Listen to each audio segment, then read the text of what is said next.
லகரம் பயிற்சி மையத்தில் மாதிரி வகுப்பில் கலந்து கொண்டிருக்கக்கூடிய அனைத்து இளங்கலை தமிழாசிரியர்கள் அனைவருக்கும் அன்பான வணக்கம்.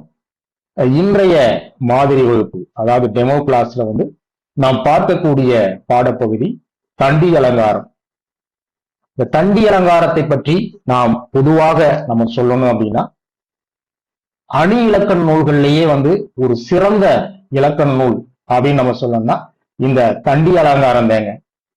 நீங்க பள்ளி மாணாக்கர்களுக்கு இந்த அணி இலக்கணத்தை பற்றிய பாடத்தை பொறுத்த வரைக்கும் அது எந்த நூலை மையமாக வைத்து பாடத்திட்டம் அவங்களுக்கு கட்டமைச்சிருப்பாங்கன்னு பாத்தீங்கன்னா தண்டி அலங்காரம் தான். ஏற்கனவே சொன்னது மாதிரி பொதுவணியியல் என்னடா இடையிலிருந்து தொடங்குறேன்னு நினைக்காதீங்க. பொதுவணியியலை பத்தி நான் வலையொலியில போட்டிருக்கேன், மிக சிறப்பாக இருக்கும். அந்த வகுப்பு பார்த்துக்கோங்க. அப்ப இந்த வகுப்புல தண்டி அலங்காரத்தினுடைய இரண்டாவது பிரிவாகிய பகுப்பாகிய பொருள் அணியில் தான் நம்ம பார்க்க போறோம். சரி, அதுக்கு முன்னாடி இந்த தண்டி அலங்காரம் எப்படி எழுதப்பட்டது, இதற்கு நிறைய மாறுபட்ட கருத்துக்கள் உண்டு. தண்டி அலங்காரம் வடமொழி தண்டி ஆசிரியரால் எழுதப்பட்டது. உங்களுக்கு தெரியும், அலங்காரம் என்றாலே அணி. தமிழ்ல ஒப்பனை அப்படின்னு சொல்லுவாங்க. சரி, தமிழ் இலக்கணத்தை பொறுத்த வரைக்கும் ஐந்து கூறுகளா பிரிப்பாங்க. எழுத்திலக்கணம், சொல்லிலக்கணம், பொருளிலக்கணம், யாப்பிலக்கணம், அணி இலக்கணம். ஒரு கவிஞர் பாடல்ல சொல்லழகையும் பொருளழகையும் எப்படியெல்லாம் கையாண்டிருக்கிறாரு அப்படின்றத படிக்கிறதா என்னது. இப்ப நம்மளே பாருங்க, ஒரு திரை இசை பாடல்கள், திரைப்பட பாடல்கள் கூட நம்ம கேட்போம். அவ்வாறு கேட்கும் பொழுது நாம் இரண்டு கருத்துக்களை நம்ம பதிவு செய்யும். ஒண்ணு என்னது, அந்த கவிஞன் அந்த பாடலில் சொல்ல எப்படி பயன்படுத்தி இருக்கான், அதுக்கப்புறம் அந்த பாடல்ல வரக்கூடிய அந்த கருத்து பொருண்மை மிக அழகாக இருக்கே, கேட்பதற்கு நேர்த்தியாக இருக்கே அப்படிலாம் சொல்லுவாங்க. அதேதாங்க நம்ம இங்க இலக்கணத்துல பாத்தீங்க அப்படின்னா, ஒவ்வொரு பாடல்கள்லையும் எப்படியெல்லாம் கவிஞர் சொல்லழகையும் பொருளழகையும் பயன்படுத்தி இருக்காருன்றத பார்க்கக்கூடியதா நமக்கு அணி இலக்கணம். இப்ப பொது அணியியலை பொறுத்த வரைக்கும் அங்க என்ன சொல்ல வர்றாங்க. இப்ப நீங்க ஒரு கேள்வி கேட்கலாம், அது என்னங்கய்யா பொது அணியியல்னு சொல்றாங்க, அதுக்கப்புறம் பொருள் அணியியல்னு சொல்றாங்க, அதுக்கப்புறம் பாத்தீங்கன்னா சொல்லணியல்னு சொல்றாங்க, அந்த பொது அணியியல்ல என்னதான் சொல்ல வர்றாங்க அப்படின்னா, நம்மெல்லாம் செய்யுள் வகை. இப்ப நான் யாருன்னு தெரிஞ்சுக்கிட்டாதான் என்னைய பத்தி தெரிஞ்சுக்கிறாம என்கிட்ட இருக்கக்கூடிய பண்புகளை சொல்ல முடியுமா, என்னுடைய குணாதிசயங்களை சொல்ல முடியுமா. அப்ப செய்யுள்டா என்ன, அதுலதான் நீங்க படிச்சிருப்பீங்க. முத்தக செய்யுள், குலக செய்யுள், தொகைநிலை செய்யுள், தொடர்நிலை செய்யுள். அப்ப செய்யுள்டா என்ன, ஒரு செய்யுளுடைய தன்மைகள்ல எப்படி இருக்கும். ஒரு சில பாடல் பார்த்தீங்கன்னா அப்படின்னா, ஒரே பாட்டுல ஒரு கருத்து முடியும், ஒரே பாட்டுல பல கருத்து முடியும். நீங்க காப்பியத்துல எடுத்துக்கிட்டீங்கன்னா அதை தொடர்நிலை செய்யுள்னு சொல்லுவாங்க. ஒரு பாட்டோட முடியாதுங்க, அடுத்தடுத்து நீங்க பாத்தீங்கன்னா ஒரு கதை தொடர்போட வந்துகிட்டே இருக்கும். அப்ப தொடர்நிலை செய்யுள், தொகைநிலை செய்யுள், இந்த மாதிரி செய்யுளுடைய வகைகளை சொல்றதுதான் அங்க என்னது, பொதுவணி. அப்ப ஒரு செய்யுளை பற்றி, ஒரு பாடலை பற்றி நாம் முழுமையாக தெரிந்து கொண்டு அதுக்கு அப்புறம் இரண்டாவதாக சொல்லக்கூடியதான் இந்த பொருளியல். நான் கூட ஒரு அறுவகை இலக்கணம் நான் நடத்தியிருக்கேன். அந்த அறுவகை இலக்கணத்துக்கு முன்னாடி 5 இலக்கண நூல்கள்லாம் என்ன, அதோடைய காலங்கள் என்ன, எப்போது அது எந்த வகையான இலக்கணங்கள் சொல்லுது, அது சிறப்புகள்லாம் சொல்லியிருக்கேன். பாத்தீங்கன்னா அதே மாதிரிதான் இந்த தண்டி அலங்காரம் எடுத்துக்கிட்டீங்கன்னா அணி இலக்கணத்தை சொல்லக்கூடிய நூல் கிபி 12ஆம் நூற்றாண்டை சார்ந்த நூல். இப்ப நீங்க இந்த பொருளணியல்ல தண்டி அலங்காரம் எத்தனை அணிகளை பற்றி சொல்லுது, 35 அணிகளை பற்றி சொல்லுது. அப்ப 35 அணிகளை பற்றி மட்டும்தான் சொல்லுதா, அதுக்குள்ள பாத்தீங்கன்னா உட்பிரிவுகள் நிறைய வரும். நீங்க உவமை அணி எடுத்துக்கிட்டீங்கன்னா 24 வரும். அதே மாதிரி ஒவ்வொன்னு பாத்தீங்கன்னா உட்பிரிவுகள் நிறைய வரும். இந்த வகுப்புல பொருள் அணிகள்டா என்ன, நீங்க இப்ப நான் நடத்துறது பாத்தீங்க அப்படின்னா திருஞான சம்பந்தம் ஐயாவுடைய புத்தகம் தான். அதுல இல்லாத விளக்கங்களும் அகராதி பொருள் அடிப்படையில இங்க நான் வந்து சொல்லி இருப்பேன், பாருங்க. சரிங்க. இந்த பொருளணியல்ல வந்து தண்டி அலங்காரம் வந்து எத்தனை நூற்பாக்கள்ல சொல்லுது அப்படின்னா 64 நூற்பாக்கள்ல சொல்லுது. நீங்க பக்கத்துல எழுதினாலும் எழுதிக்கிறலாம். 64 நூற்பாக்கள்ல வந்து சொல்லுதுங்க. பாருங்க. பொருளினால் ஆகும் அணிகளின் இயல்பை கூறுவதால் இவ்வியல், இந்த இயலுக்கு பெயர் வந்து பொருளணிகள். நம்ம எப்பயுமே ஒரு இலக்கணத்தை படிக்கிறப்ப அடிப்படையான சில இலக்கணங்களுக்கு தெரியும். சரி, பொருள் அப்படின்னா என்ன? இந்த உலகத்துல வந்து மனிதனால வந்து பயன்படுத்தக்கூடிய எல்லா விதமான பொருள்களுக்கு கண்டிப்பா ஒரு பெயர் இருக்கு. அந்த பெயர் கூட நீங்க படிச்சிருப்பீங்க. பொருள் பெயர், இடப்பெயர், காலப்பெயர், சினை பெயர், தொழில் பெயர், பண்பு பெயர். இப்ப நீங்க தன்மை அணி படிக்கிறப்ப கூட அங்க நுணுக்கமான ஒரு கருத்து வரும், நுணுக்கமான ஒரு தலைப்பு வரும். இது எப்படி வந்து அந்த தன்மை அணிக்குள்ள வரும் அப்படின்றப்ப சில அடிப்படையான இலக்கணம் நம்ம என்ன இருக்கணும், தெரிஞ்சிருக்கணும். அடுத்து பாருங்க, இந்த பொருளணிகளில் அதாவது இவ்வியலில் சொல்லினால் ஆகிய அணிகளும் சில கூறப்படுகின்றன. வார்த்தையை நல்லா கவனிக்கணுங்க. பொருளினால் ஆகக்கூடிய அணிகளின் இயல்புகளை கூறுவதனால இது பொருளணியல் தான். ஆனா அடுத்த ஒரு கருத்தை பாருங்க, இந்த இயல்ல பொருளணியல்ல சொல்லினால் ஆகக்கூடிய அணிகள் சில இருக்கு அப்படின்னு சொல்ல வர்றாங்க. இதை உங்களுக்கு புரியணும்னா நீங்க ஒண்ணும் கிடையாதுங்க, இறையனார் அகப்பொருள் இருக்கு.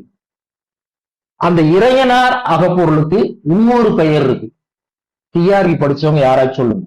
இறையனார் அகப்பொருளுக்கு இன்னொரு பெயர் இருக்குங்க. என்ன பெயருங்க?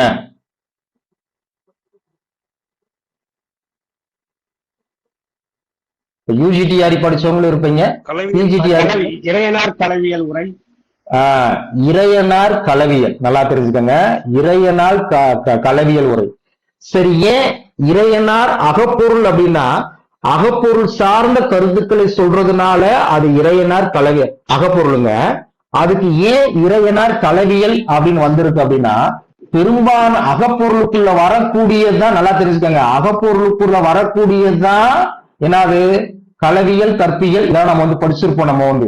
ஆனா பெரும்பான்மையாக அந்த களவியல் சார்ந்த கருத்துக்களை சொல்றதுனால அது இறையனார் களவியல் அப்படின்னு என்ன பண்றாங்க, மற்றும் ஒரு பெயர் இருப்பதாக. ஐயா, அந்த ஒளி வாங்கிய வந்து கொஞ்சம் வந்து நீங்க வந்து அணைச்சிருங்கய்யா, மைக் வந்து ஆஃப் பண்ணிருங்க, பாத்துக்கோங்க. இதே மாதிரிதான் இதெல்லாம் வந்து கூற்றுல வைக்கலாங்க, கூற்றுல வைக்கலாம்.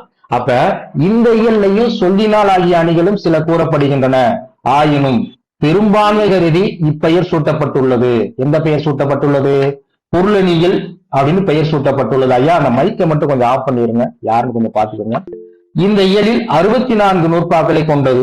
எப்பயுமே வந்து நீங்க ஒவ்வொன்றையும் படிக்கிறப்ப கம்பேர் பண்ணி படிக்கணும். இப்ப நீங்க சங்க இலக்கியம் படிங்க, கண்டிப்பாக 8 தொகையா இருக்கட்டும் 10 பாட்டா இருக்கட்டும், அங்க வந்து எடுத்துக்கிட்டீங்க அப்படின்னா என்ன இருக்கும், கண்டிப்பா கடவுள் வாழ்த்து இருக்கும். சரிங்களா? நீங்க யாப்பருங்கள காரியம் எடுத்துக்கோங்க, அவை இடம் இருக்கும், அவை அடக்கம் இருக்கும்.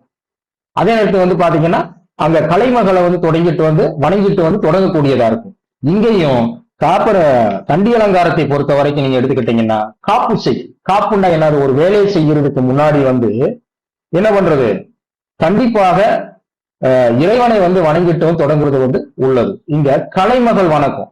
எப்பயுமே நீங்க பாருங்க, அந்த இலக்கண புத்தகத்துல தலை சான்ற அறிஞர்கள் வந்து அந்த பாட்டுல வந்து பாத்தீங்கன்னா அந்த அவை அடக்கம், அந்த அவை அடக்கத்தை கூட வந்து 2 வகையா சொல்லாங்க.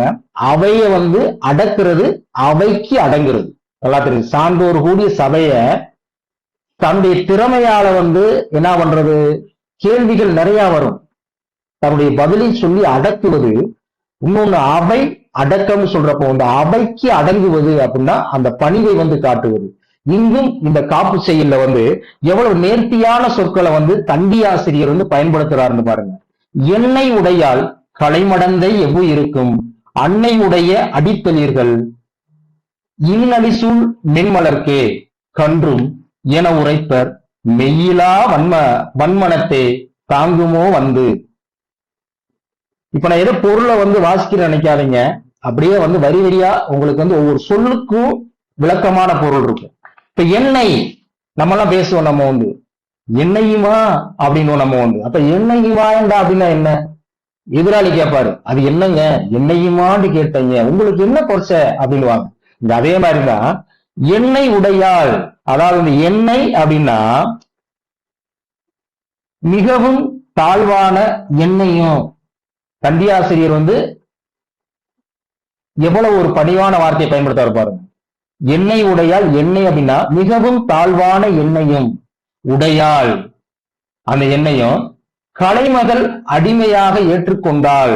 பாருங்க, எண்ணெய் உடையாள்னா மிகவும் தாழ்வான எண்ணெயும் யாரு? கலைமடந்தை, கலைமகள் அடிமையாக என்ன பண்ணிக்கிட்டா? ஏத்துக்கிட்டா. அடுத்து எவ்வுயிருக்கும் அன்னை உடைய அடித்தளிர்கள். அது மட்டும் கிடையாது, இந்த உலகத்தில் இருக்கக்கூடிய எல்லா உயிர்களுக்கும் அவள் எப்படிப்பட்டவ? தாயாக விளங்கக்கூடியவ.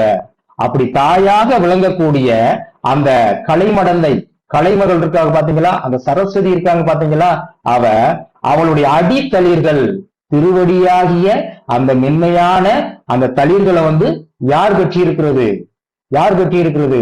அந்த கலைமடந்தை பாத்தீங்கன்னா மென்மையான தளிர்களை பெற்றிருக்கா. அது மட்டும் கிடையாது, அந்த இருக்கு பாருங்க, இன்னலிசூல் மென்மலர்க்கே, அந்த இருக்கு எழுதிக்கங்க. இந்த இருக்கு அழி அப்படின்னா என்ன? நமக்கு எல்லாத்துக்குமே தெரியும். பெரும்பாலும் நம்ம போட்டித் தேர்வுக்கு நம்ம படிக்கிறோம், நாங்க அகராதி வச்சு படிக்கணும். ஒரு சொல்ல நீங்க அறியாம புரிஞ்சு போக கூடாது. உங்களுக்கு எல்லாருக்குமே அழின்னு என்னன்னு தெரியும். அழின்னா என்னது? அருள் சொல்லுவோம், இரக்கம் சொல்லுவோம், கருணை சொல்லுவோம், அன்பு சொல்லுவோம். இந்த இடத்துல அழி என்பது என்னன்னா வண்டு, அதாவது வண்டுகள். பாருங்க, இன்னலிசூல் மென்மலருக்கே கன்றும். மூன்றாவது என்ன சொல்றாங்கன்னா, அப்படியாப்பட்ட தளிர்கள் போன்ற அடிகள் இருக்கு பாத்தீங்களா, அந்த அடிகளை இன்னலிசூல், இனிதாக அந்த ரீங்காரம் என்று சொல்லக்கூடிய ஓசை இடக்கூடிய அந்த பாடுகின்ற அந்த வண்டுகள் என்ன பண்ணுமா? அந்த மென்மையான அடிகளை மென்மையான அந்த அடிகளை பாத்தீங்கன்னா சூழுமா. அத பாருங்க, அலிசூல் மென்மலர்க்கே கன்றும்.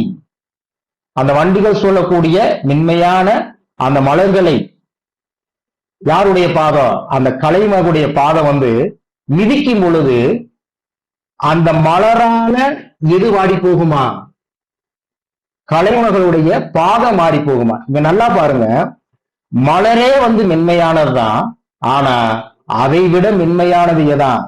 கலைமகளுடைய பாதங்கள் மென்மையானதான். அதைத்தான் இந்த மூணாவது கருத்து பாருங்க. அத்தளிரடிகள் இனிதாகிய இசைபாடுகின்ற வண்டுகள் சூழும் மென்மையான மலர்களை மிதிப்பினும். அந்த வண்டுகள் சொல்லக்கூடிய மென்மையான அந்த மலர்களை யாரு? இறைமகளாகிய அந்த கலைமடந்தை அந்த மலர்களை மிதிக்கும் பொழுது அங்க எது வாடணும்? வார்த்தையை நல்லா கவனிங்க. எது வாடணும்? அங்க பூக்கள் தான் வாடணும், மலர்கள் தான் வாடணும். மிதிப்பினும் கண்டி, பாருங்க, மிதிப்பினும் கண்டி, அதாவது வாடி போகும் தன்மை என எது? கலைமகளுடைய அந்த திருப்பாதங்கள் வாடி போகுமா? அப்ப மலர்களை காட்டிலும் மென்மையான பாதங்களா இந்த தண்டி யார சொல்றாரு? கலைமகளை சொல்றாரு. அத்தன்மை கொண்ட, பாருங்க அடுத்து பாருங்க, கன்றும் என உரைப்ப. இப்படி எல்லாம் சான்றோர்கள் கலைமகளை பத்தி சொல்லுவாங்க.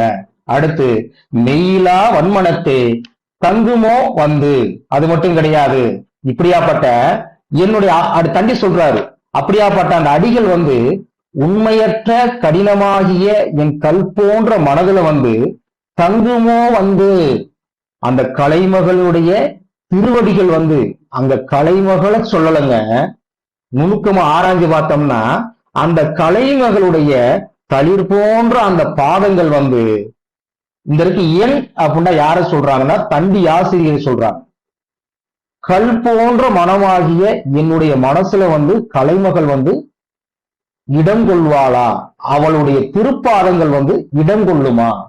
அப்ப இந்த பாட்டை நீங்க நல்லா கவனிச்சீங்க அப்படின்னா, தன்னை தாழ்வா சொல்றாரு, என்னையும் அப்படின்னு சொல்ல வர்றாரு, கலைமகளுடைய சிறப்பை சொல்றாரு, பூக்களை அந்த இடத்துக்கு ஒப்பீடா சொல்றாரு, பூக்களை விட கலைமகளுடைய பாதங்கள் மென்மையாக சொல்றாரு. அப்படியாப்பட்ட பூக்களை மிதிக்கும் பொழுது கலைமகளுடைய பாதங்கள் கன்றி போயிரும், வாடி போயிரும். அப்படியாப்பட்ட பாதங்கள் மென்மையான பாதம் கல் போன்ற என்னுடைய மனசுல என்னது நிலை வருமா அப்படின்னு காப்பு செய்யலாக கலைமகள் வணக்கமாக தண்டி ஆசிரியர் இந்த இடத்துல சொல்றாருங்க. சரி, அடுத்து வந்து இந்த பொருளணியல்ல வந்து 35 அணிகளை வந்து பார்க்க போறோம். நான் மீண்டும் சொல்றீங்க, தண்டி அலங்காரம் முழு நூலையும் நான் நடத்தியிருக்கேன். அதற்கு பதிவு இருக்கு, பதிவும் பார்த்துக்கலாம் பாருங்க. இந்த பொருளணிகள்ல 35 அணிகள்ல நம்ம வந்து நூற்பாருக்கு அந்த நூற்பாவைத்தான் நான் வந்து கீழே வந்து பாத்தீங்கன்னா என்ன பண்ணியிருக்கேன், வரிசையா வந்து அப்படியே வந்து கொடுத்திருக்கேன். நம்ம நூற்பாவை பாக்குறத காட்டி கீழே விளக்கமாக சொல்றேன் பாருங்க. தன்மை அணி, உவமை அணி, உருவக அணி, தீவக அணி, பின்வரு நிலை அணி, முன்ன விளக்க அணி, வேற்று பொருள் வைப்பவ அணி, வேற்றுமை அணி, விபாவனை அணி, ஒட்டணி, அதிசயவணி, தற்குறிப்பேற்ற அணி, ஏதுவணி, நுட்பணி, லேசவணி, நிரல் நிறை அணி, ஆர்வ மொழி அணி, சுவை அணி, தன் மேம்பாட்டுரை அணி, பரிவாயவணி, சமாயுதவணி, உதாத்தவணி, அவனுதி அணி, சிலேடை அணி, விசேடவணி, ஒப்புமை கூட்டவணி, விரோதவணி, மாறுபாடு புகழ்நிலை அணி, புகழா புகழ்ச்சி அணி, நிதர்சனவணி, புனர்நிலை அணி, பரிவர்த்தனை அணி. பரிவர்த்தனை ஒண்ணும் கிடையாதுங்க, அதாவது ஒன்றுக்கொன்று ஒன்றை பரிமாறிக்கொள்வது. தண்டி அலங்காரம் முழுமையாக படிக்கிறப்ப மிக நேர்த்தியாக இருக்கும். வாழ்த்தணி, சங்கீரணவணி, எல்லா அணிகளும் கலந்த அணிதான் இந்த சங்கீரணவணி. பாவிக அணி, அதாவது வந்து ஒரு காப்பியத்தினுடைய செய்யுளுடைய அந்த பாவிகத்துடைய பண்பை சொல்றதா பாவிக அணி. இவ்வாறு வந்து நீங்க எடுத்துக்கிட்டீங்க அப்படின்னா இந்த நூற்பால கடைசியா முடியும். இவை ஏற்ற செய்யுளுக்கு அணி 7 5, அப்ப 7 பெருக்கல் 5 வந்து 35. இதைத்தான் அந்த நூற்பாவில வந்து சொல்லி இருக்கிறாங்க. நம்ம யூஜிடிஆர்வியை பொறுத்த வரைக்கும் நீங்க பாடத்திட்டத்தை வந்து மிக சாதாரணமாக நீங்க எடை போடாதீங்க. 150 மதிப்பெண்கள் பிஜிடிஆர்பியுடன் ஒப்பிடும் பொழுது வந்து அங்கு கல்வி உளவியல் இல்லை, பொது அறிவு வந்து அறவே கிடையாது. அப்ப 150 மதிப்பெண்கள் முதன்மை பாடமாகிய தமிழ்ல வந்து நமக்கு வந்து கேட்கிறாங்க அப்படின்னா அப்ப அந்த வினாத்தாள் வந்து எப்படி இருக்கும் அப்படின்னா இலக்கணம் வந்து ஒரு இயல் தான். சில நேரங்கள்ல வந்து நம்முடைய அறிவை சோதிப்பதற்கு இலக்கணத்திலிருந்து 20 வினாக்கள் கேட்கலாம். அவ்வாறு கேட்கும் பொழுது அங்கு இலக்கணத்தை வந்து ஆழ்ந்து படித்தவர்கள் எவரோ அவர்கள் தான் வெற்றியாளர்கள். நீங்க 10 இயல்ல ஒரு இயல் படிக்காட்டியும் நம்ம வந்து தோல்வியாளர்கள் தான். ஏன்னா நீங்க தான் அதை வந்து படிக்கல, நல்லா தெரிஞ்சுக்கணும். சரிங்க, இப்ப தன்மை அணி அப்படின்னா என்ன? தன்மை அப்படின்னா என்னன்னா இயல்பு, உள்ளது உள்ளபடி. அப்ப ஒரு கவிஞன் வந்து தான் பாடக்கூடிய அந்த பாடல்ல மிகைப்படுத்தி சொல்லாம இந்த உலகத்துல நிறைய பொருட்கள் இருக்கு. இப்ப சொல்லணும் அப்படின்னா இப்ப தண்ணீர் இருக்கு. தண்ணீரோட இயல்பு என்ன?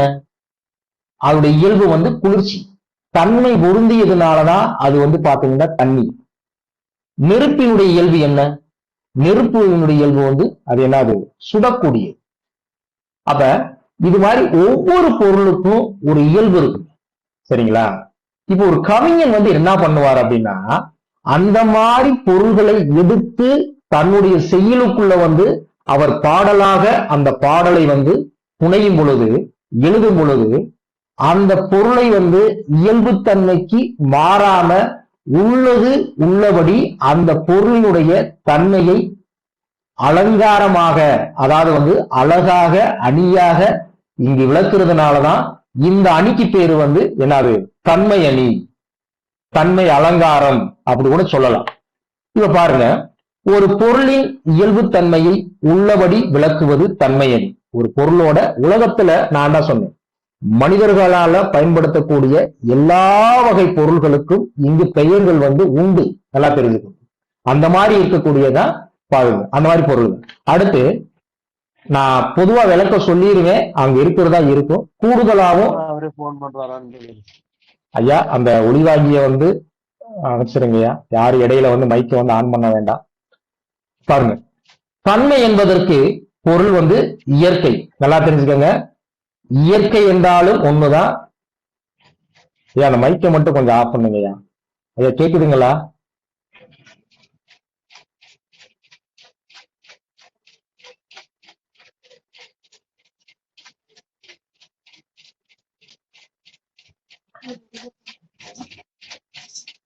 மணிவண்ணன் ஐயா அவர் ஐயா அந்த மைக்கை மட்டும் கொஞ்சம் ஆஃப் பண்ணிருங்க. நீங்க இது பண்றது கொஞ்சம் ரெக்கார்டிங் வேற போட்டிருக்கேன். நான் இடையில எதுவும் தேவையில்லாம் பேசக்கூடாது.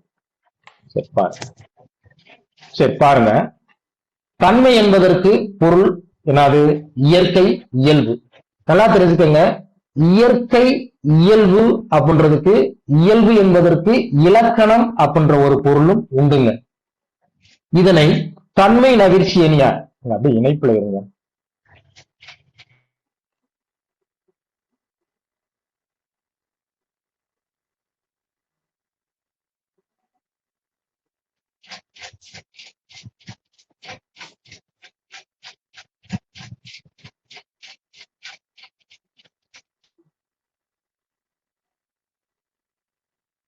சரிப்பா.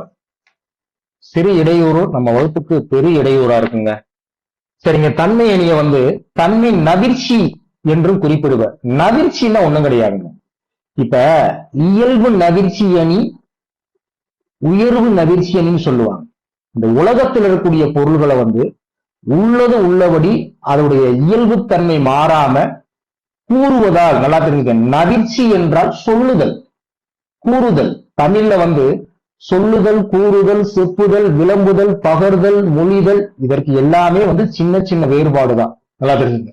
அப்ப தன்மை அணிக்கு இன்னொரு பேர் தன்மை நவிர்ச்சி அணி அப்படின்னு சொல்லுவாங்க.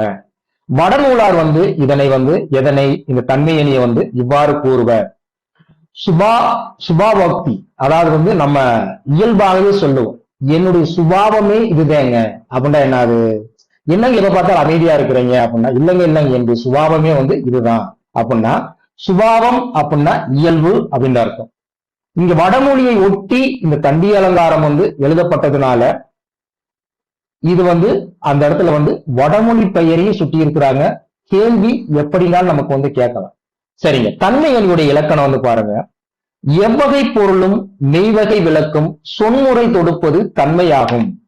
இந்த உலகத்தில் இருக்கக்கூடிய எந்த வகையான பொருளாக இருக்கட்டும், எந்த வகையான பொருள்னா என்ன?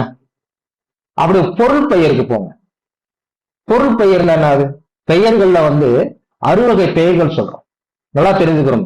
இப்ப தொழில் அப்படின்றது வெர்பு தான், வினைதான். நீங்க நல்லா கவனிங்க. அந்த தொழில்ன்றது ஒரு பெயர் தான். நல்லா தெரிஞ்சுக்கணும். அதனாலதான் பொருள் பெயர், இடப்பெயர், காலப்பெயர், சினை பெயர், தொழில் பெயர், பண்பு பெயர். அப்ப இந்த உலகத்தில் எந்த வகையான பொருளாக இருந்தாலும், எவ்வகை பொருளும் மெய்வகை விளக்கும், அதாவது அதை மிகைப்படுத்தி சொல்லாம அந்த பொருளினுடைய தன்மை என்னவோ அதை மெய்யின் தான் உண்மை, அதனுடைய உண்மையான அந்த தன்மைய, அந்த வகையை விளக்குறது. சொன்முறை தொடுப்பது, சொன்முறை தொடுப்பது, அதற்கு உரிய உள்ளவாறு சொற்களை கொண்டு அந்த இயல்பான சொற்களாலே ஒரு கவிஞன் தொடுத்து சொல்றதுதான் என்னான்னு பாத்தீங்கன்னா தன்மை அணி. இந்த தன்மை அணிக்கு நம்ம இன்னொரு பேரு சொல்லி இருக்கோம். சரிங்க. அதுவே எதுவே? எப்பயுமே நம்ம இலக்கணம் படிக்கிறப்ப இடையில 2-3 நூற்பாக்களை விட்டுட்டு போயிடக்கூடாது. நீங்க தொல்காப்பியெல்லாம் நீங்க படிச்சீங்கன்னு வச்சுக்கோங்க, இப்ப 78 நூற்பா படிச்சுக்கிட்டு இருப்பீங்க, உங்களுக்கு புரியாது. 77வது நூற்பாவுக்கு 78வது நூற்பாவுக்கு பாத்தீங்க அப்படின்னா ஒரு தொடர்பு இருக்கு. இது இல்ல தமிழ் இலக்கணத்துல இது ஒரு வகையான என்னது முறை. இப்ப அதுவே அப்படின்னா மேல் நூற்பாச்சு எதுவே? அந்த தன்மை அணி இருக்கு பாத்தீங்களா? அந்த தன்மை அணி பொருள், குணம், சாதி, தொழிலோடு புலனாம். அந்த தன்மை அணியாவது அதாவது பொருளாக இருக்கலாம், குணமாக இருக்கலாம், சாதியாக இருக்கலாம், தொழிலாக இருக்கலாம். இந்த 4 அடிப்படையில தான் அது நமக்கு புலப்படும். புலப்படுன்ற வார்த்தையில கூட ரொம்ப நுணுக்கமானது இருக்கு. புலன் அப்படின்னா என்ன? கலித்தொகையில ஒரு வரி வரும், புலன் நாவில் அப்படின்னு வரும். இப்ப புலன் என்பது அறிவு. நல்லா தெரிஞ்சுக்கங்க. ஐம்புலன் அப்படின்னு சொல்றதுக்கு ஒரு காரணம் இருக்குங்க. ஐம்புலன் என்பது அங்கு எல்லாருக்கும் கண் காது மூக்களா இருக்கலாம். ஆனா அதே நேரத்துல அது எப்படி தன்னுடைய தொழிலை சிறப்பாக செய்யுது அப்படின்னா அந்த இடத்துல பாத்தீங்க அப்படின்னா புலன் என்பதற்கு என்னது? அறிவுன்னு அர்த்தம். அப்ப 4 அடிப்படையில் புலப்படும், அறிவுக்கு கிட்டும். பாத்துங்க. அடுத்து பாருங்க. இவ்வடிப்படையில் அவை பொருள் பாருங்க, அவை பொருள் தன்மையணி, குணத்தன்மையணி, சாதித்தன்மையணி, தொழிற்தன்மையணி என பெயர் பெறும். அந்த தன்மையணியை வந்து 4 வகையா பிரிக்கிறாங்க. பொருள் தன்மையணி, குணத்தன்மையணி, சாதித்தன்மையணி, தொழில்தன்மையணி என 4 வகையா பிரிக்கிறாங்க. சரிங்க. இப்ப பொருள் தன்மையணி அப்படின்னா என்ன? இப்ப பொருள்னால நமக்கு தெரியும். இப்ப இந்த இடத்துல கூட வந்து உங்களுக்கு இரட்டை அடைப்புக்குறியில கொடுத்திருக்கேன். இப்ப சிவபெருமான் அப்படின்னு சொல்றப்ப வந்து சிவன்றப்ப வந்து 6 பெயர்கள்ல என்னன்னு சொல்லுவோம்? பொருள் பெயர்ல தான் எடுப்போம். அதுதான் பொருள் தன்மையணி. ஒரு பொருளிடத்து உள்ள பல வகை இயல்புகளையும் மாறாமல் உள்ளபடி அழகுபடுத்தி கூறுவது பொருள்தன்மை. உலகத்தில் பயன்படுத்தக்கூடிய எந்த வகை பொருளாக இருந்தாலும் அந்த பொருள் இருக்கக்கூடிய பல வகை இயல்புகளையும் மாறாமல் உள்ளபடி அழகுபடுத்தி கூறுவது. இப்ப நான் ஒண்ணு சொல்றேன். இப்போ ஒரு பொருளுக்கு ஒரு இயல்பு தான் இருக்குன்னு நம்ம வந்து என்ன பண்ண முடியாது, சொல்ல முடியாது. இப்ப நம்ம சாதாரண நம்மளை எடுத்துக்கிடுவோம். நம்ம வந்து ஒரு மனிதன். அப்ப மனிதனுடைய கை எப்படி இருக்கும்? அது வந்து கொஞ்சம் நீளமா இருக்குங்க, அது இயல்பு. இப்ப மனிதனுடைய கையில வந்து விரல்கள் எத்தனை இருக்கும்? ஒரு கையில 5 விரல்கள் இருக்கும், அது இயல்பு. கண்கள் எப்படி இருக்கும்? 2 கண்கள் இருக்கும். அப்ப ஒரு பொருளுக்கு ஒரு இயல்பு மட்டும் கிடையாது, பல இயல்புகளையும் மாறாமல், அங்கதான் மாறாமல் உள்ளது உள்ளபடி அதோட இயல்பு தன்மை வந்து மாறாம சொல்றதுதான் என்னது? பொருள்தன்மை. தலைப்பிலே இலக்கணத்தை பொறுத்த வரைக்கும், தமிழை பொறுத்த வரைக்கும் எல்லாமே காரண பெயர் தான். அந்த தலைப்பிலேயே நீங்க பாத்தீங்க அப்படின்னா மிக நேர்த்தியான நமக்கு வந்து அதை பிரித்து பதமாக பொருள் பார்க்க போனா அதிலே கண்டுபிடிச்சிடலாம். நீங்க பின்னாடி வரக்கூடிய ஒவ்வொரு இலக்கணம் பக்கம் ஒவ்வொரு அணியுடைய தலைப்பு, உதாரணத்துக்கு நீங்க உவமை அணி எடுத்துக்கிட்டீங்க அப்படின்னா அதுல கூடா உவமை அப்படின்னா அந்த தலைப்பிலே உங்களுக்கு பொருள் இருக்கும். அதை நம்ம பிரித்து வந்து நமக்கு பொருள் கொள்ள தெரிஞ்சா நீங்க வந்து ரொம்ப முட்டி படிக்கணும் அவசியம் கிடையாது, அதை வச்சே கண்டுபிடிச்சிடலாம். இதை காட்டி என்னன்னா, நீங்க டிஆர்பியை பொறுத்த வரைக்கும் விடைக்கு வந்து எவ்வளவு முக்கியத்துவம் கொடுக்குறீங்களோ அதே முக்கியத்துவத்தை வினாவிற்கு கொடுக்கணும். நீங்க இன்னொன்னு தெரிஞ்சுக்கங்க, வினாவிலேயே நமக்கான விடை வந்து மறைஞ்சிருக்கும். பாப்பீங்க. சரிங்க. இப்ப இந்த இடத்துல வந்து சிவபெருமான வந்து நம்ம வந்து சிவனை வந்து ஒரு பொருளாக நம்ம என்ன நினைக்கிறோம்? இந்த இடத்துல வந்து நம்ம வந்து வச்சுக்கிருவோம். பொருளாக நம்ம என்ன நினைக்கிறோம்? வச்சுக்கிருவோம். அப்ப சிவனுடைய பல வகை இயல்புகளையும் உள்ளது உள்ளபடி அந்த இயல்புத்தன்மை மாறாம சொல்றதுனால இது வந்து பொருள் தன்மையணி. பாடலை பார்க்கலாமா? பாடலை பாருங்க. நம்ம தமிழ் இலக்கியங்களை பொறுத்த வரைக்கும், செய்யுளை பொறுத்த வரைக்கும் நாம் பொருள் பார்க்கறதுல கூட ஒரு வகையான திறம் வேண்டும். என்ன திறம் அப்படின்னா, இப்ப நான் ஏன் இந்த இருக்கு உங்களுக்கு வந்து கோடெல்லாம் போட்டு இப்படியா பிரிச்சு அப்படி சொல்லியிருக்கோம்னா, இதை வந்து கற்றுக்கொள்ளக்கூடிய முறை, அதை நடத்தக்கூடிய ஒரு முறை. இப்ப நல்லா பாரு, இந்த இடத்துல இங்க இருந்து எடுத்துக்கிறோம். நம்ம வந்து சிவபெருமானுடைய அந்த இயல்புகளை வந்து உள்ளது உள்ளபடி நம்ம வந்து சொல்ல போறோம். கச்சாலை எம்மான் இமையோருக்கு இறை. கச்சாலை அப்படின்னா என்ன? இப்ப கச்சவம் அப்படின்னா ஆமை. நல்லா தெரிஞ்சுக்கோங்க, கச்சவம் அப்படின்னா ஆமை. இந்த ஆமைக்கு அருள் புரிந்தவர் தான் யாருன்னா சிவன். இந்த ஆமை வடிவமாக யாரு வந்தது? திருமால். திருமால் வந்து ஆமை வடிவமாக வரும் பொழுது இங்கு அந்த ஆமை வடிவமாக வந்திருக்கக்கூடிய யாருக்கு? திருமாலுக்கு வந்து அருள் புரிந்த ஈசன், அவர் இருக்கக்கூடிய அந்த பேர் தான், அவருக்கு பேரு தான் கச்சேவேஸ்வரர் அப்படின்னு சொல்லுவாங்க. இந்த தலத்துக்கு பேரு தான் திருக்கச்ச சாலை. நல்லா தெரிஞ்சுக்கோங்க, திருக்கச்ச சாலைன்னு சொல்லுவாங்க. தமிழ்ல கச்சகம் அப்படின்னா கச்சவம் அப்படின்னா ஆமை. ஆமை வடிவில் வந்திருக்கக்கூடிய திருமாலிற்கு இங்க வந்து அருள் புரிந்தவர் தான் யாருன்னா சிவபெருமான். இந்த வரலாறு வந்து நீங்க வந்து படிச்சிருப்பீங்க. இங்க பாருங்க, கச்சாலை எம்மான், திருக்கச்ச சாலையில் வீற்றிருக்கக்கூடிய எம்பெருமானாகிய யாரு? சிவபெருமான வந்து சொல்லிட்டு கண்டி சொல்லிட்டு எம்பெருமான் அவர் எப்படியாப்பட்டவர்னு பாருங்க. இமையோருக்கு இறை. இமையோர்னா யாரு? மாநிலர்களுக்கெல்லாம் இமைக்கக்கூடிய ஒரு திறம் இருக்கு. நம்மளுக்கு வந்து நம்ம வந்து கண் இமை பாருங்க, இமைக்கு. ஆனா தேவர்கள் இருக்காங்க பாத்தீங்களா, அவங்க எல்லாம் வந்து இமையோர் அப்படின்னா இமை இருக்கிறவங்க கிடையாதுங்க, இமைக்க கண் இமைக்காதவர்கள். அப்ப அந்த தேவர்களுக்கெல்லாம் இறை யாருன்னா சிவபெருமான், சிவன். அத்தகைய சிவனுடைய இயல்புகள்லாம் என்ன அப்படின்னா அப்படியே மேலவாங்க பாருங்க. நீலமணி மிடற்றன், நீலமணி மிடற்றன். மிடருண்டா கழுத்துங்க. மிடருண்டா என்னது? கழுத்து. அதாவது நவமணிகள்ல ஒண்ணுதான் இந்த நீல நிறத்தில் இருக்கக்கூடிய மணி. சிவபெருமானுடைய கழுத்தை நீங்க பாத்தீங்க அப்படின்னா ஒரு விதமான பார்த்திருப்பீங்க. பார்வதி பக்கத்துல அதற்கான வரலாறு உண்டு. அவர் எதனால அவர் கழுத்துல பாத்தீங்க அப்படின்னா விடம் நிலை கொண்டது அப்படின்றதுக்கு வரலாறு உண்டு. அப்ப நீலமணி மிடற்றன், அதாவது நீல நிற கருத்துக்களை, அந்த கருநீல கருத்துக்களை உடைய. மிடருண்டா கழுத்துங்க, மிடற்றன் அப்படின்னா கழுத்துக்களை உடையவன். அப்ப சிவனுடைய இயல்பு நம்ம சொல்லிட்டோமா.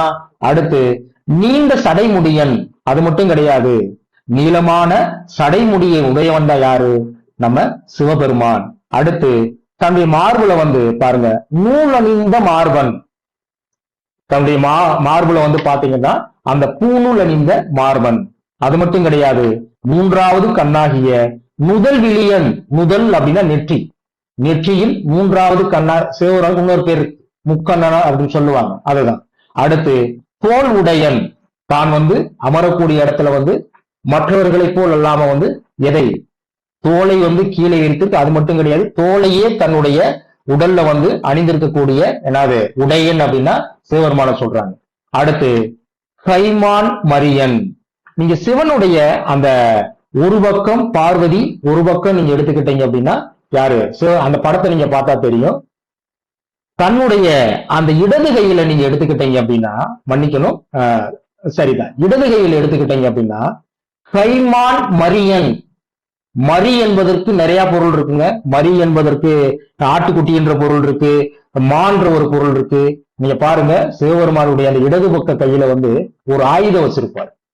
அந்த ஆயுதம் என்று சொல்வதை விட அந்த இடத்துல ஒரு மானை பாத்தீங்கன்னா 2 விரல்களுக்கு இடையில தாங்குற மாதிரி இருப்பார்.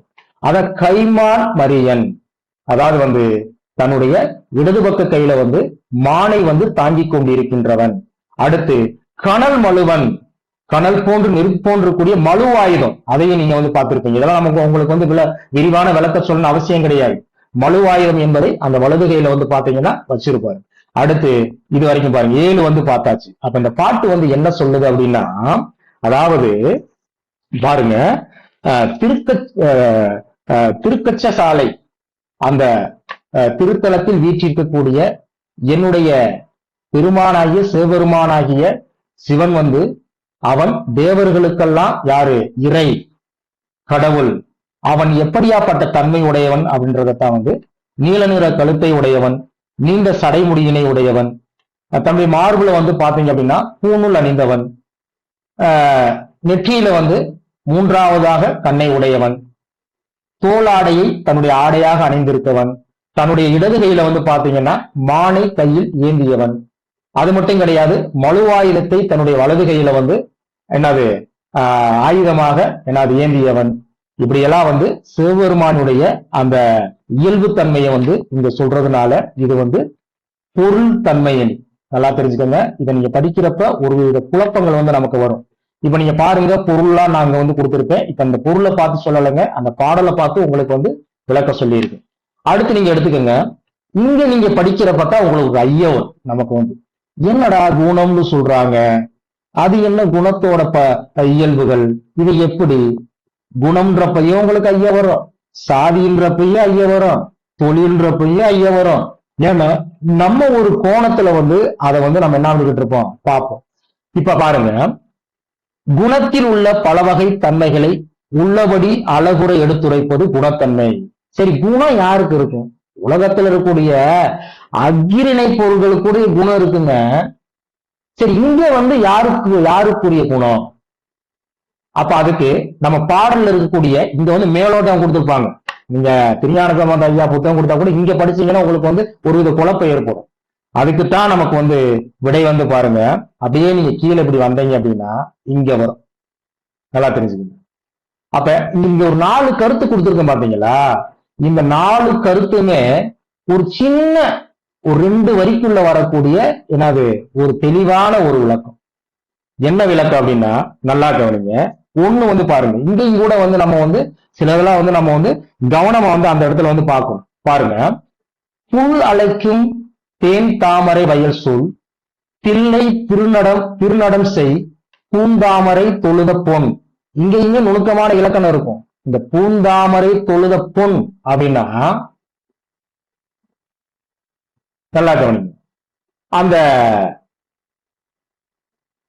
இறைவனுடைய திருவடியாகிய அந்த தாமரை இருக்கு பாத்தீங்களா, திருவடியாகிய மலர் போன்ற அந்த திருவடிய தொழுத ஒரு பெண். பார்த்தீங்களா கவனிங்க, இந்த இடத்து பொண்ணுதங்க. தொழுத ஒரு பொன் போன்ற பொண்ணுக்கு நிகராகிய ஒரு பெண்ணினுடைய குணத்தில் உள்ள பல்வகை தன்மைகளை உள்ளபடி அழகுற எடுத்துரைப்பது. இன்னும் நான் உங்களுக்கு சொல்றேன். இப்ப எப்படி மேல வந்து ஒரு திருத்தலத்தை சொன்னோம், அந்த திருத்தலத்தில் இருக்கக்கூடிய சிவபெருமானுடைய தன்மைகளை சொன்னோமா, இங்க ஒண்ணும் கிடையாதுங்க. அதாவது ஒரு பெண் இருக்கா, அந்த பெண் வந்து பாத்தீங்கன்னா தில்லைன்னா உங்களுக்கு என்னன்னு தெரியும், தில்லைன்னா சிதம்பரம். அந்த சிதம்பரத்துல வந்து சிவபெருமான வந்து வணங்க போறாங்க. வணங்க போகும் பொழுது அங்க சிவபெருமானுடைய அந்த நடனத்தை வந்து பார்த்துட்டு அவளுடைய இயல்புகள்லாம், அவளுடைய குணத்தினுடைய இயல்புகள்லாம் எப்படி இருந்துச்சு. இப்ப நம்மளே சொல்லுவோம், நான் கோயிலுக்கு போயிருந்தேங்க, அந்த சிவபெருமானுடைய காட்சியை பார்க்கவுமே என் மனசே குளிர்ந்து போச்சுங்க. இங்க பாருங்க, எனக்கு புல் இருக்குதுங்க. ஐயோ, நான் என்ன பேசுறதே தெரியலங்க, உரை வந்து தடுமாறுதுங்க, நான் வந்து என்னையவே நான் மறந்துட்டேங்க. நல்லா பாருங்க, அதுதான் இந்த பாட்டு. இதத்தான் மிக நேர்த்தியாக இந்த பாட்டுல சொல்றாங்க. அதையும் நான் சொல்றேன் பாருங்க. எப்பயுமே நம்ம தமிழ் இலக்கியங்கள்ல ஒரு சிறப்பு இருக்குங்க. ஒரு சங்க இலக்கியமா இருக்கட்டும், நேரடியாக வந்து ஒரு கவிஞர் வந்து என்ன பண்ண மாட்டாரு, ஒன்னு சொல்லிட மாட்டாரு. ஒரு அரசனை புகழணும் அப்படின்னா வருவாருங்க, அவர் நாட்டை ஆரம்பிச்சு, அவருடைய போர் ஆரம்பிச்சு, அவருடைய கொடைய ஆரம்பிச்சு, கடைசியில வந்து இப்படியாப்பட்ட அரசனே அப்படின்னு முடிப்பார். சரி, இங்க என்ன சொல்லணும், சாதாரணமா சொல்லணும்னா சிதம்பரத்தில் இருக்கக்கூடிய நடராஜருடைய திருநடனத்தை வந்து ஒரு பெண் பார்க்கிறா.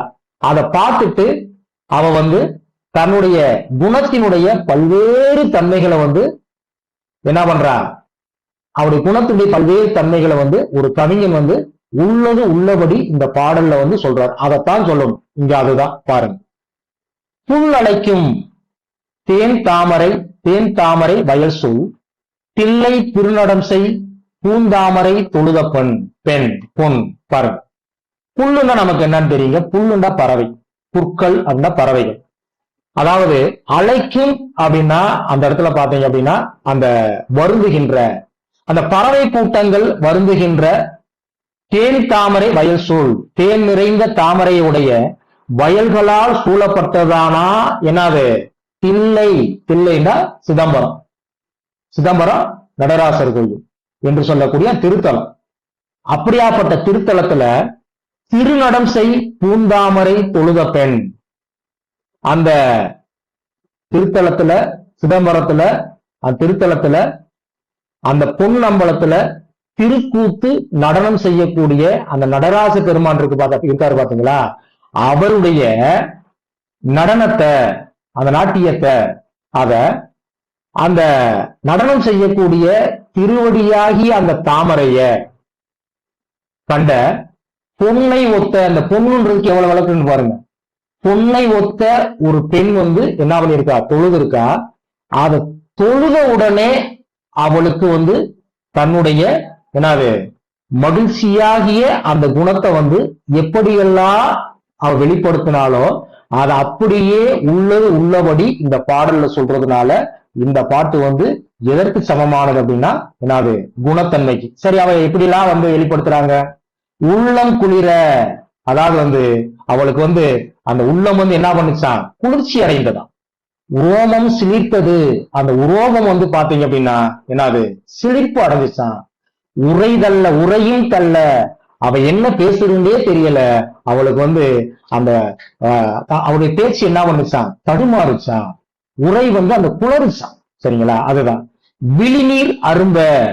தன்னுடைய விழிகள்ல வந்து அந்த ஆனந்த கண்ணீர் என்ன பண்ணுச்சான், அப்படியே வந்து வடிஞ்சுச்சான்.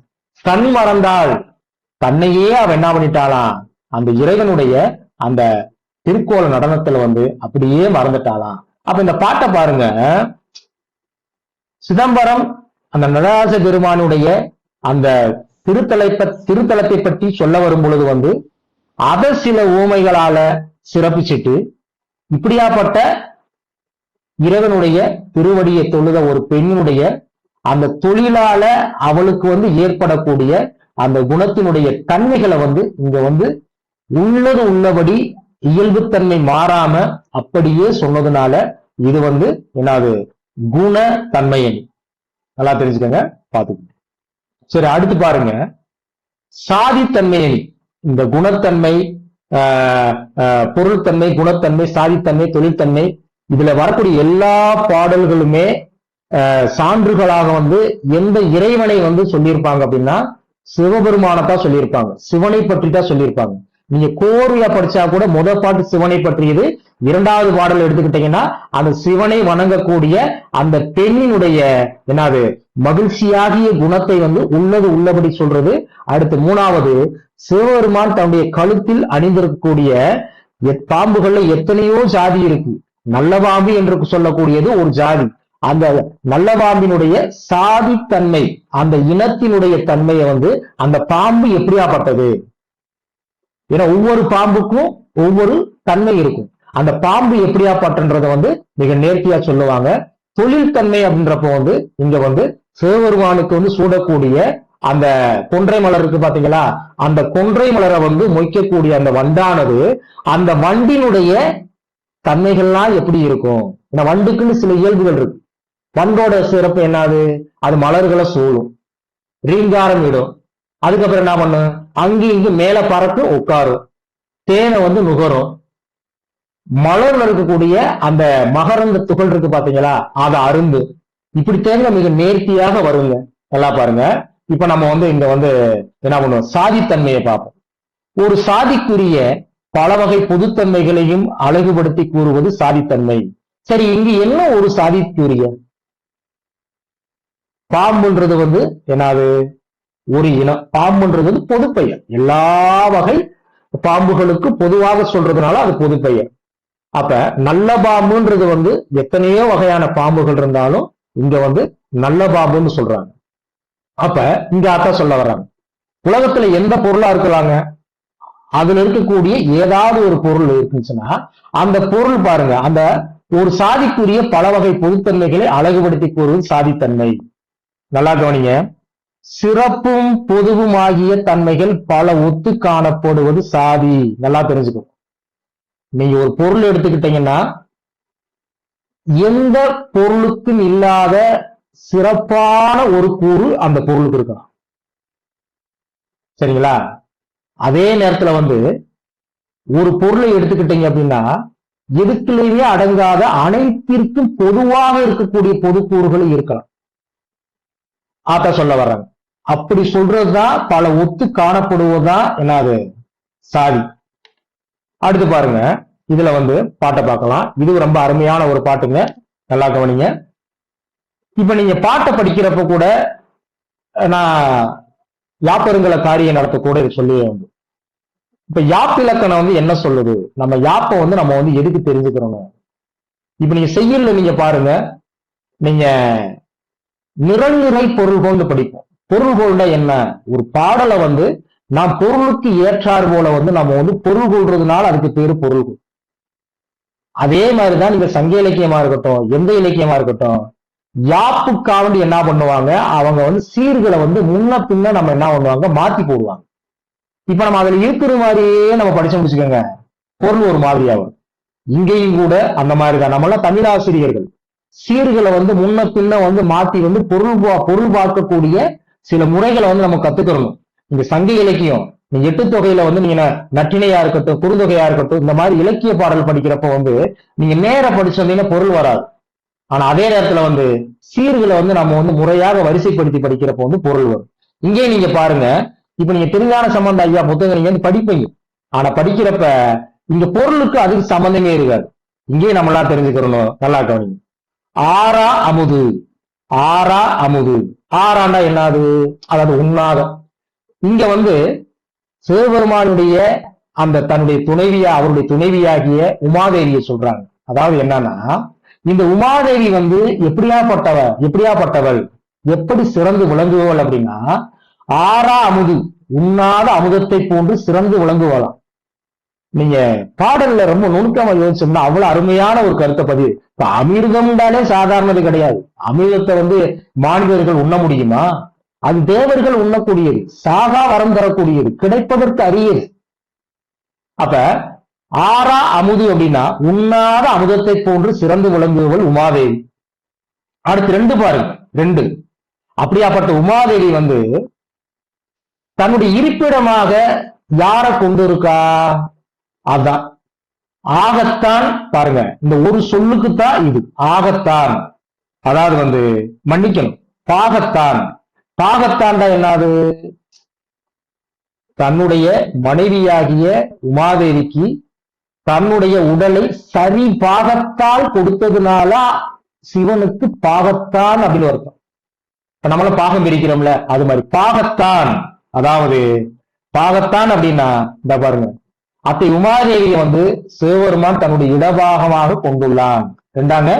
அடுத்த மூணு பாருங்க, அந்த சிவபெருமான் வந்து எப்படியாப்பட்டவன்னு பாருங்க, அம்பலத்தான். நல்லா பாருங்க, மூணு வந்து அம்பலத்தான். அந்த சிவபெருமான் வந்து சிதம்பரம் என்று சொல்லக்கூடிய தில்லையில் பொன்னால் ஆகிய அம்பலத்தில் நின்று என்னது கூத்தாடும் இயல்பினன். வார்த்தை நல்லா கவனிங்க, கூத்தாடக்கூடிய அம்பலத்தான் அப்படின்னா கூத்தாடும் இயல்பினன். அடுத்து நான்கு வந்து பாருங்க, நான்கு மெய்தவத்தோர். மெய்தவத்தோர் அப்படின்னா அத்தகைய சிவபெருமான வந்து உண்மை தவத்தினை இயற்றுவோர் மனத்தில் நிலை வருவான். மெய்தவத்தோண்டா யாரெல்லாம், மெய்தவத்தோர்னா யாரெல்லாம் உண்மையாக வந்து சிவபெருமானை வந்து வணங்குறாங்களோ அவர்களுடைய அந்த உள்ளத்துல வந்து பாத்தீங்க அப்படின்னா நிலையாக இருப்பாராம்.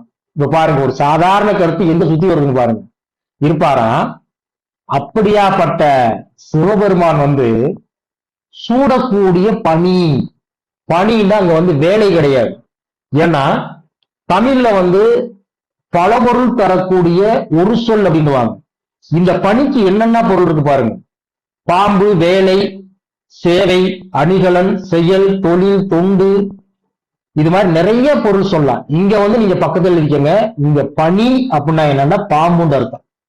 அப்ப இப்படியாப்பட்ட சிவபெருமான் தன்னுடைய கழுத்தில் அணியக்கூடிய அந்த பாம்பு இருக்கு பாத்தீங்களா, அந்த பாம்பு வந்து எத்தகைய இயல்பான தன்மை உடையது, அதுதாங்க இந்த பாடம். நல்லா தெரிஞ்சுக்கணும்.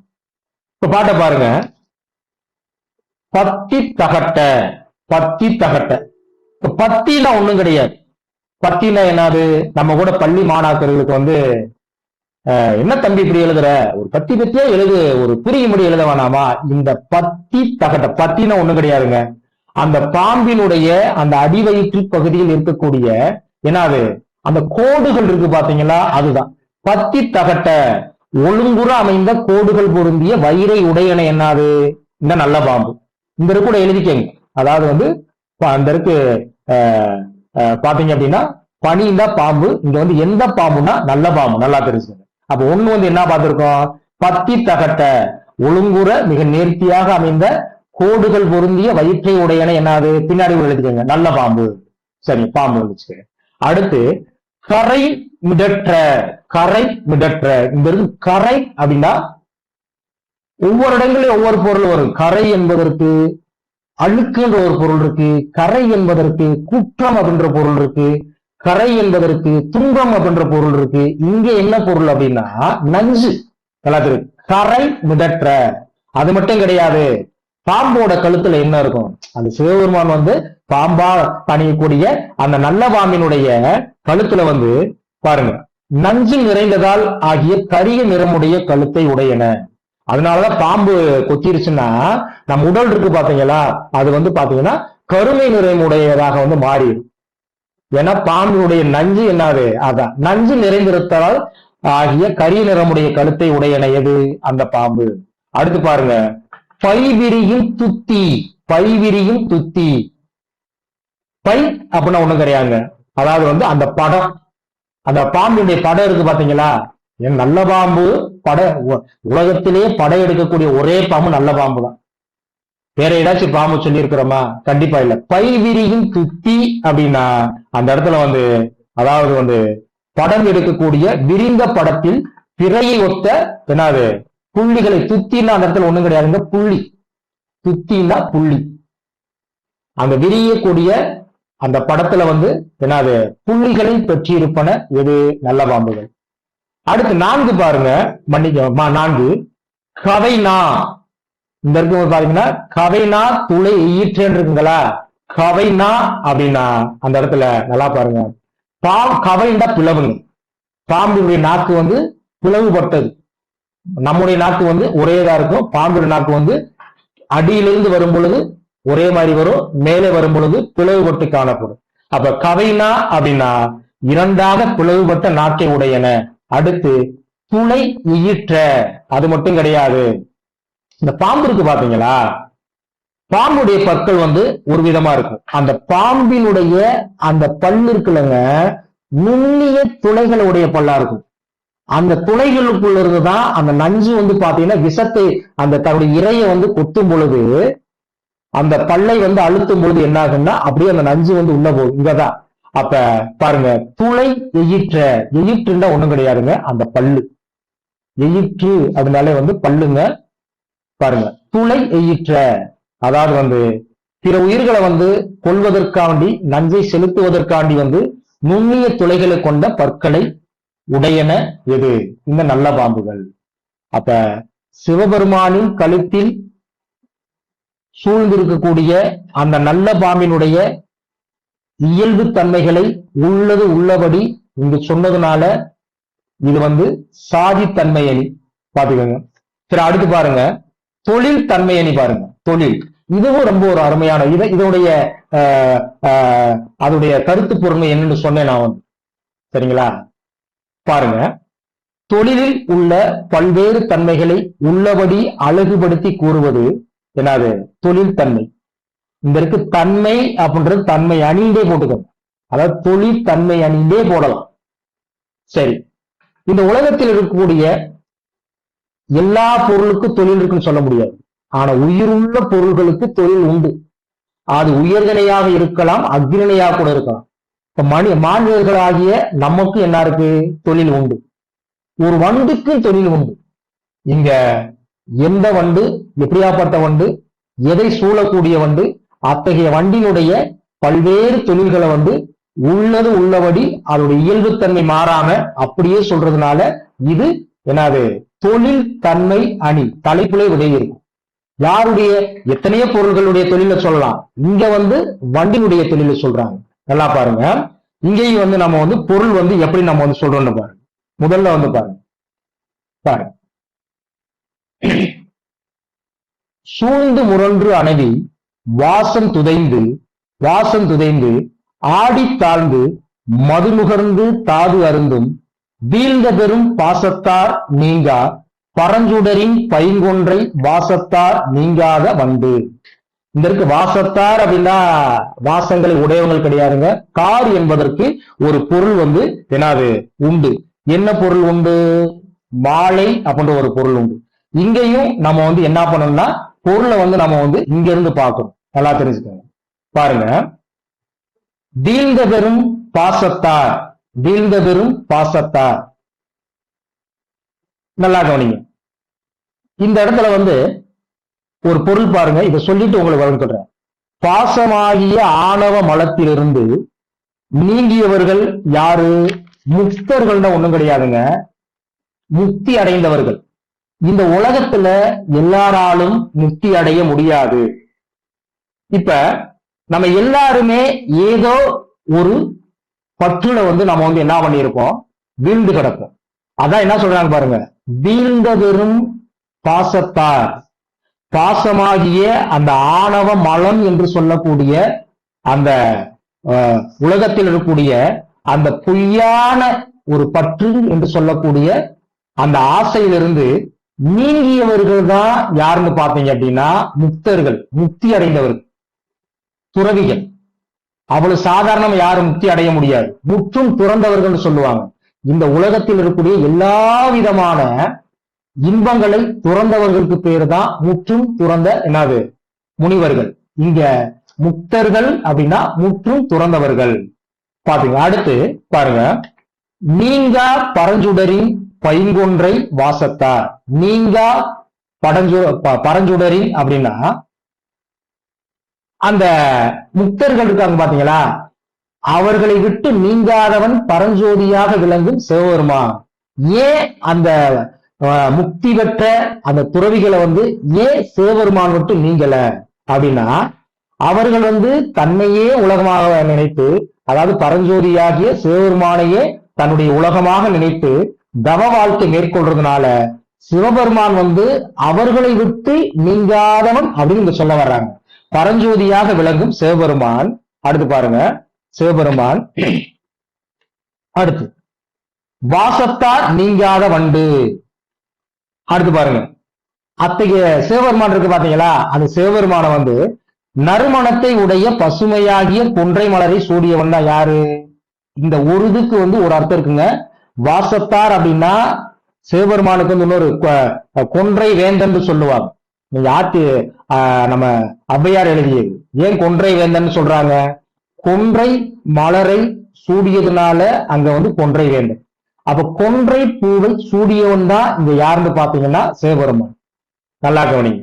அப்படியாப்பட்ட அந்த கொன்றை மலர் இருக்கு பாத்தீங்களா, அந்த கொன்றை மலரை நீங்காத வண்டு. இப்ப நம்ம கீழே கொடுத்திருக்கோம் பாருங்க, நீங்காத வண்டு. அந்த வண்டினுடைய பல்வேறு தொழில் தன்மைகளை இங்க சொல்லப்போம். இப்ப தொழில்னாலே என்னது? வெர்பு, அதாவது வினை, அதாவது ஒரு செயல். இப்ப இந்த இடத்துல நேரடியாக வந்திருக்கலாம். என்ன சொல்லியிருக்கலாம்? ஒரு வண்டோட தொழிலை உள்ளது உள்ளபடி இயல்பு தன்மை மாறாம அப்படியே சொல்லணும். இதுதான் இந்த பாடலுடைய கான்செப்ட். ஆனா என்ன சொல்றாங்க பாருங்க, இங்க துறவிகளை இழுக்கிறாங்க. துறவிகளை விட்டு நீங்காம இருக்கிறார் யாரு? பரஞ்சோதியாக விளங்கக்கூடிய சிவபெருமான். அந்த சிவபெருமான் நறுமணம் உடைய பசுமையாகி அந்த கொன்றை மலரை சூடி இருக்கிறாரு. அப்படியாப்பட்ட அந்த சூடிய மாலையை விட்டு என்னது, அந்த சூடிய மாலையை நீங்காத வண்டு, அந்த வண்டினுடைய உண்மையான அந்த இயல்பு தன்மைகள்லாம் என்ன அப்படின்றது அந்த பாட்டு. இப்ப அப்படியே வரிய பாருங்க. சூழ்ந்து அத்தகைய சிவபெருமான் சூடி இருக்கக்கூடிய அந்த கொன்றை மலர் மாலைய அந்த வண்டானது என்ன பண்ணுமா? எப்பயுமே அந்த மாலையை விட்டு நீங்காம அகலாமல் சூழ்ந்து கொண்டே என்ன பண்ணுமா? காணப்படுமா? அடுத்து பாருங்க, முரன்று அணவி. முரன்று அணவி, முரண்டுண்டா என்ன?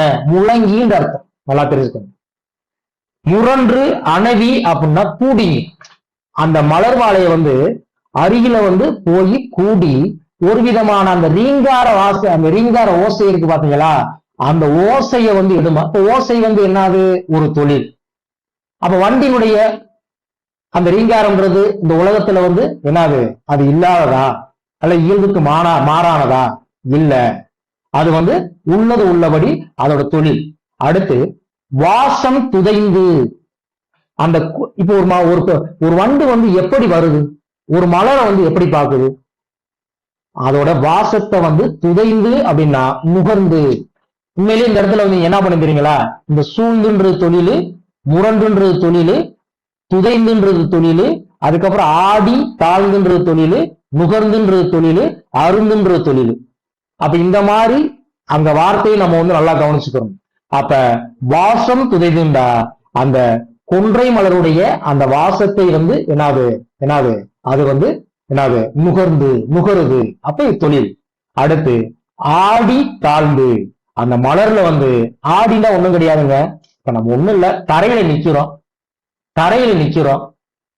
எங்க நீ ஒரு ஆடு அப்படின்னா தரையை விட்டு நம்முடைய பாதங்கள் மேலே எழும். அப்ப இந்த ஆடின்னு என்னன்னு தெரியுங்களா? ஆடினா பறந்தான். பாத்துக்கங்க, ஒரு இதுல எவ்வளவு நுணுக்கமான ஒரு பொருள் இருக்கு பாருங்க.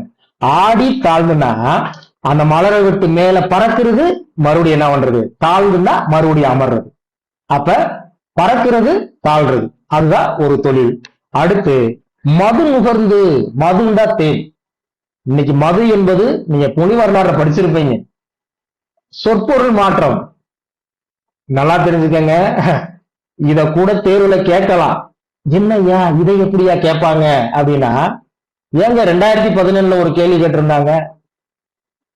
நான், அவன், அன்று என்பது ஒரு மொழியில நான் என்பது தன்மை, ஒருமை.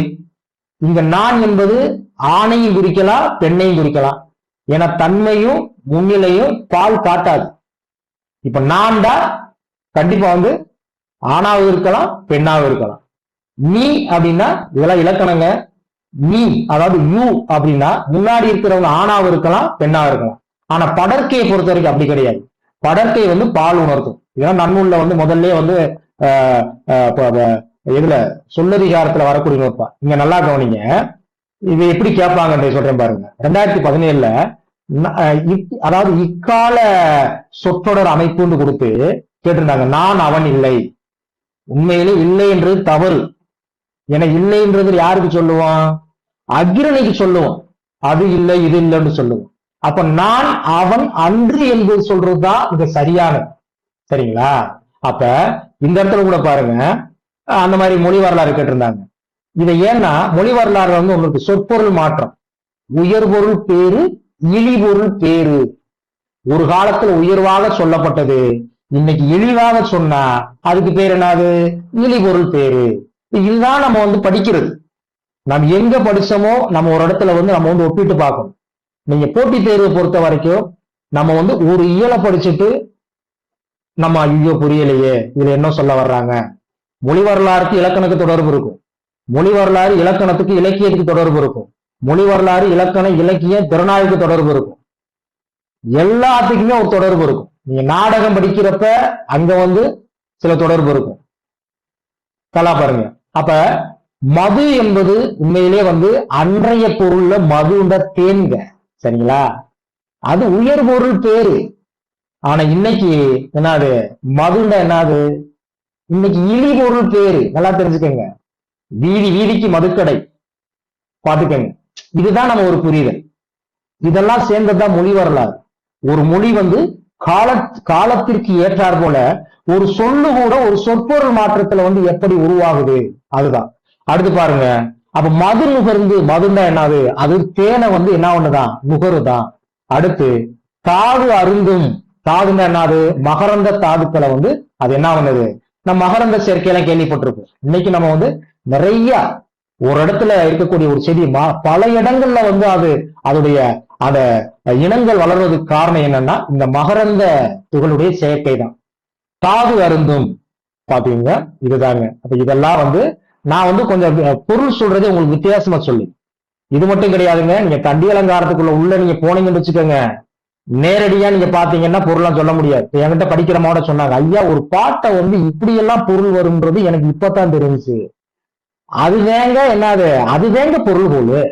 பொருள்கோள்ன்றது என்னது? பாடல் பொருளுக்கு தகுந்தாற் போல நாம் அடிகளையோ சீர்களையோ முன்பின்னாக மாற்றி பொருள் கொள்றதுனாலதான் அதுக்கு பொருள்கோள்.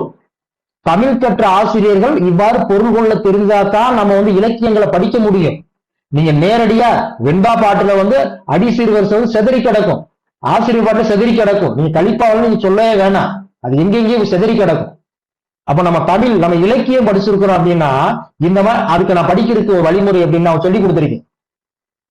மேல அந்த சீரை 1, 2 வரிசைப்படுத்தணும்.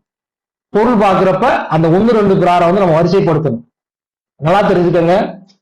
இப்படி எல்லாம் நம்ம யாரையும் பயமுறுத்த நினைக்கிறாங்க. என்னடா இவர் ரொம்ப பயமுறுத்துறாரு, அப்ப ஒரு போட்டி தேர்வு கடினம் போல, இது வலிக்காகாது, தூக்கி போடு, போயிட்டு வருவோம் அப்படின்னு நினைக்காதீங்க. நான் இப்பயே சொல்றேங்க, நீங்க போட்டி தேர்வை பத்தி என்கிட்ட வந்தீங்கன்னா நீங்க பயப்படாதீங்க. அதே மாதிரி என்னடா அவர் மெதுவா நடத்துறாருன்னு நினைக்காதீங்க. இதேதான் வேகமா நடத்திடுங்க, ஒன்னும் பிரச்சனை இல்லை. இப்ப நான் வேகமா நடத்த என்ன சொல்லுவீங்க? பரவாயில்ல, ஐயா வாய்ச்சி விட்டாரு பாத்தியா, இவரும் 10ஓட 11 தாண்டா, வெளியில சொல்லிட்டு போயிருது. இது மட்டும் கிடையாதுங்க, இந்த மாதிரி நடத்திட்டு உங்களுக்கு மிக நேர்த்தியாக எல்லாமே ஒன்வோடு கொடுப்பேன். இதை எப்படி வினாக்கள் வரும் அப்படின்றத ஒன்வோடு கொடுப்பேன். இப்பயே நேரடியா சொல்றேன், பிஜிடிஆர்பில உங்களுக்கு தெரியும் ஒரு மதிப்பெண்கள்லாம் வந்து எங்க இருந்து கேட்டாங்கன்னு தெரியலன்னு சொல்லிக்கிட்டு இருந்தாங்க. இது எல்லாமே என்னுடைய மெட்டீரியல நேரடி வேணும், எல்லாமே நேரடி வேணும். நம்மள படிக்கிறவங்க ஐயா அந்த இது வந்து யாப்பருங்கலக்காரிகள் இங்க இருக்கு. இது வந்து தொல்காப்பிய செய்யுள்ல வந்து நான் நடத்துறதுக்கு சொல்லி நடத்தினேன். இங்க பாருங்க, ஆசிரியப்பா வந்து செய்யுளியல்ல வந்து பாத்தீங்கன்னா தொல்காப்பியர் எதையும் நேரடியா சொல்ல மாட்டாரு. ஆனா போட்டித் தேர்வுல செய்யுளியல்ல எத்தனையோ நூற்பா இருக்கு. நம்மால் எதை போய் கேட்கிறான்னு பாருங்க. அதுதான் அறிவு சோதனை. உங்களை சோதனை செய்யல. இந்த நூற்பாவை நீங்க படிச்சிருக்கீங்களா? ஆசிரியப்பான்னு சொல்லாம வேற மாதிரி சொன்னேன். அது நீங்க எடுத்து பாருங்க. இப்பயும் நம்ம ஆட்கள் இருந்தா நீங்க குறிப்பு எடுத்து போடுங்க. அந்த நூற்பா வந்து நான் வந்து ரைட்டிங் மெட்டீரியல்ல ஒன்வேர்டு கொடுத்துருக்கேன். தொல்காப்பிய பொருளதிகாரத்துல நான் பாட்டா பிரிச்சிருக்கேங்க. பிரிச்சு அகத்தினியலுக்கு தனியா வந்து ஒன்வேர்டு வரும், புறத்தனியல் தனியா வரும், செய்யுளியலுக்கு தனியா வரும். செய்யுளியல் வந்து தொல்காப்பியத்துல வந்து ஒரு பயங்கரமான ஒரு இயல். அதெல்லாம் சாதாரண யாரும் படிக்க முடியாது. நான் வந்து அப்படி மெட்டீரியலா கொடுத்து அதை அப்படியே நடத்துவேன். கேள்வி கேட்டா இலக்கணத்தை பொறுத்து நம்மளை தாண்டி போகாது. எல்லா யூனிட்டுக்கும் வந்து ஒன்வேர்டு மதிப்புல வந்து நீங்க கேட்பீங்க. மற்ற இயல் 9 இயல்களுக்கும் நான் என்ன பண்ணுவேன் அப்படின்னா பக்கா மெட்டீரியல். நீங்க சும்மா கொடுக்கறது மாதிரி வந்து 15 பக்கம் 20 பக்கம் வராதுங்க. மெட்டீரியல் கூடுதலா தான் இருக்கும். ஆனா ரசிச்சு படிப்பீங்க. நீங்க வந்து கத்துக்கிற நீங்க இது தெரியணும்ன்ற ஒரு ஆர்வத்தோட நம்ம வந்து படிப்போம். இலக்கணத்துக்கு வந்து நம்ம ஒரு புதுமையான ஒரு மெத்தடை வந்து பயன்படுத்துறோம். மூல நூல்களை வந்து நடத்திட்டு அப்ப நீங்க உங்கள்கிட்ட நான் நினைச்சேன்னா இதேத வந்து உங்களுக்கு சுருக்கமா கொடுத்துட்டு படிங்கன்னு சொல்லிட்டு போயிடலாம்.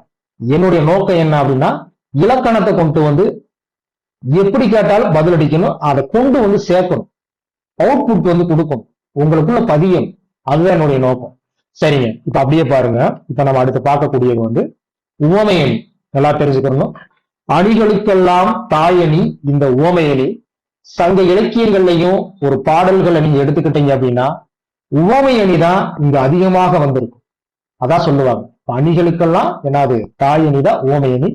ஒரு எத்தனையோ அணிகள் இருந்தாலும் ஒரு பாடலை வந்து மிக நேர்த்தியாக அங்க வந்து ஒரு சிறப்பு வாய்ந்த ஒரு பாடலாக சொல்றதுக்கு முழுமையான காரணமா இருக்கு என்னன்னு பாத்தீங்கன்னா இந்த உவமை அணி தான். நீங்க கூட படிச்சிருப்பீங்க, அதாவது வந்து சங்க இலக்கியங்கள்ல உவமையால் பெயர் பெற்ற புலவர்கள்லாம். ஏன்னா ஒரு புலவரை பற்றி நமக்கு வந்து தகவல் கிடைக்கல, ஆனா இருந்தாலும் அந்த பாடல் வந்து மிக நேர்த்தியான ஒரு பாடல்.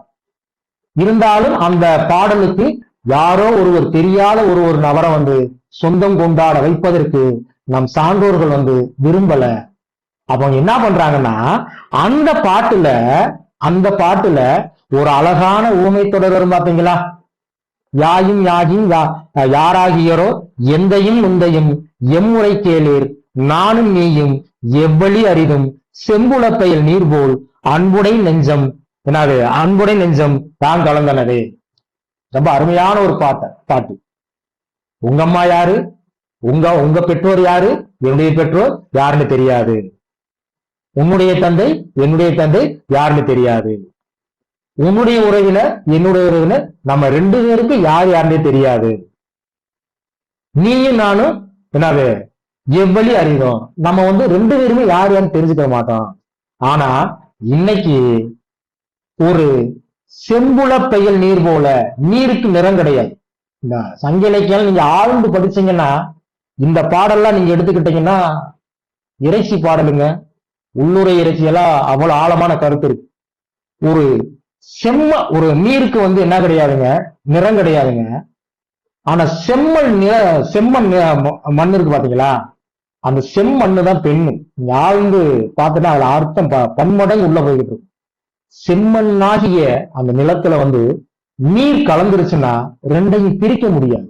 அதுபோல நம்முடைய இருவருடைய உள்ளமும் கலந்துருச்சு, இனிமேல் நம்மளை யாரும் பிரிக்க முடியாதடா அப்படின்னு சொல்ற பாட்டா எவ்வளவு ஒரு அருமையான ஒரு உவமை.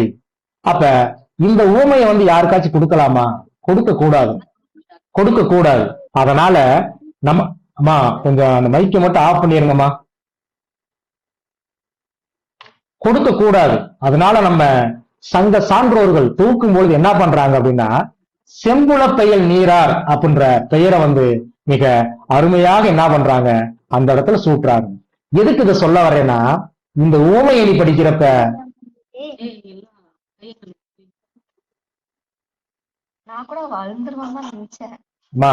கொஞ்சம் மைக்க வந்து தயவு செஞ்சு ஆஃப் பண்ணுங்கம்மா. எக்ஸாம் எல்லாம் முடிஞ்ச பின்னாடி தான் அவங்க அம்மா சொல்றாங்க. இப்ப சொல்லி மைக் ஆஃப் பண்ணுங்க, கொஞ்சம் தயவு செஞ்சு ஆஃப் பண்ணுங்க. ஏதோ அது தோணுன்னு சொல்லிட்டாங்க, அதை நீ பெருசா எடுத்துக்க.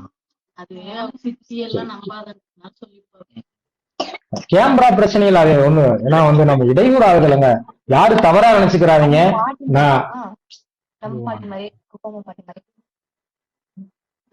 மைக்க வந்து கொஞ்சம் ஆஃப் பண்ணிருங்க. அவங்க சொந்தக்காரதான் என்ன பண்ணாங்க, ஏதோ சொல்லி சைன் போடுறாங்க. பரவாயில்ல, எனக்கு தெரிஞ்ச பொண்ணு சின்ன. சரி, அப்படியே வந்து பாருங்க.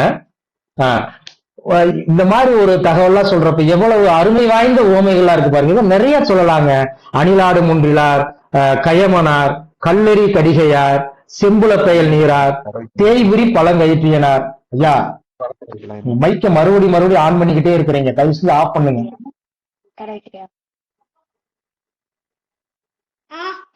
நீங்க ஆஃப் பண்ணிடுங்க சார் மைக்க.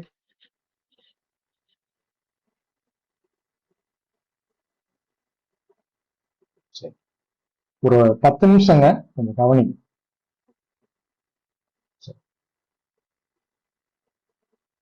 சரி பாருங்க, இந்த உவமை அணி படிக்கிறப்ப கண்டிப்பா பயங்கரமான குழப்பம் இருக்குங்க.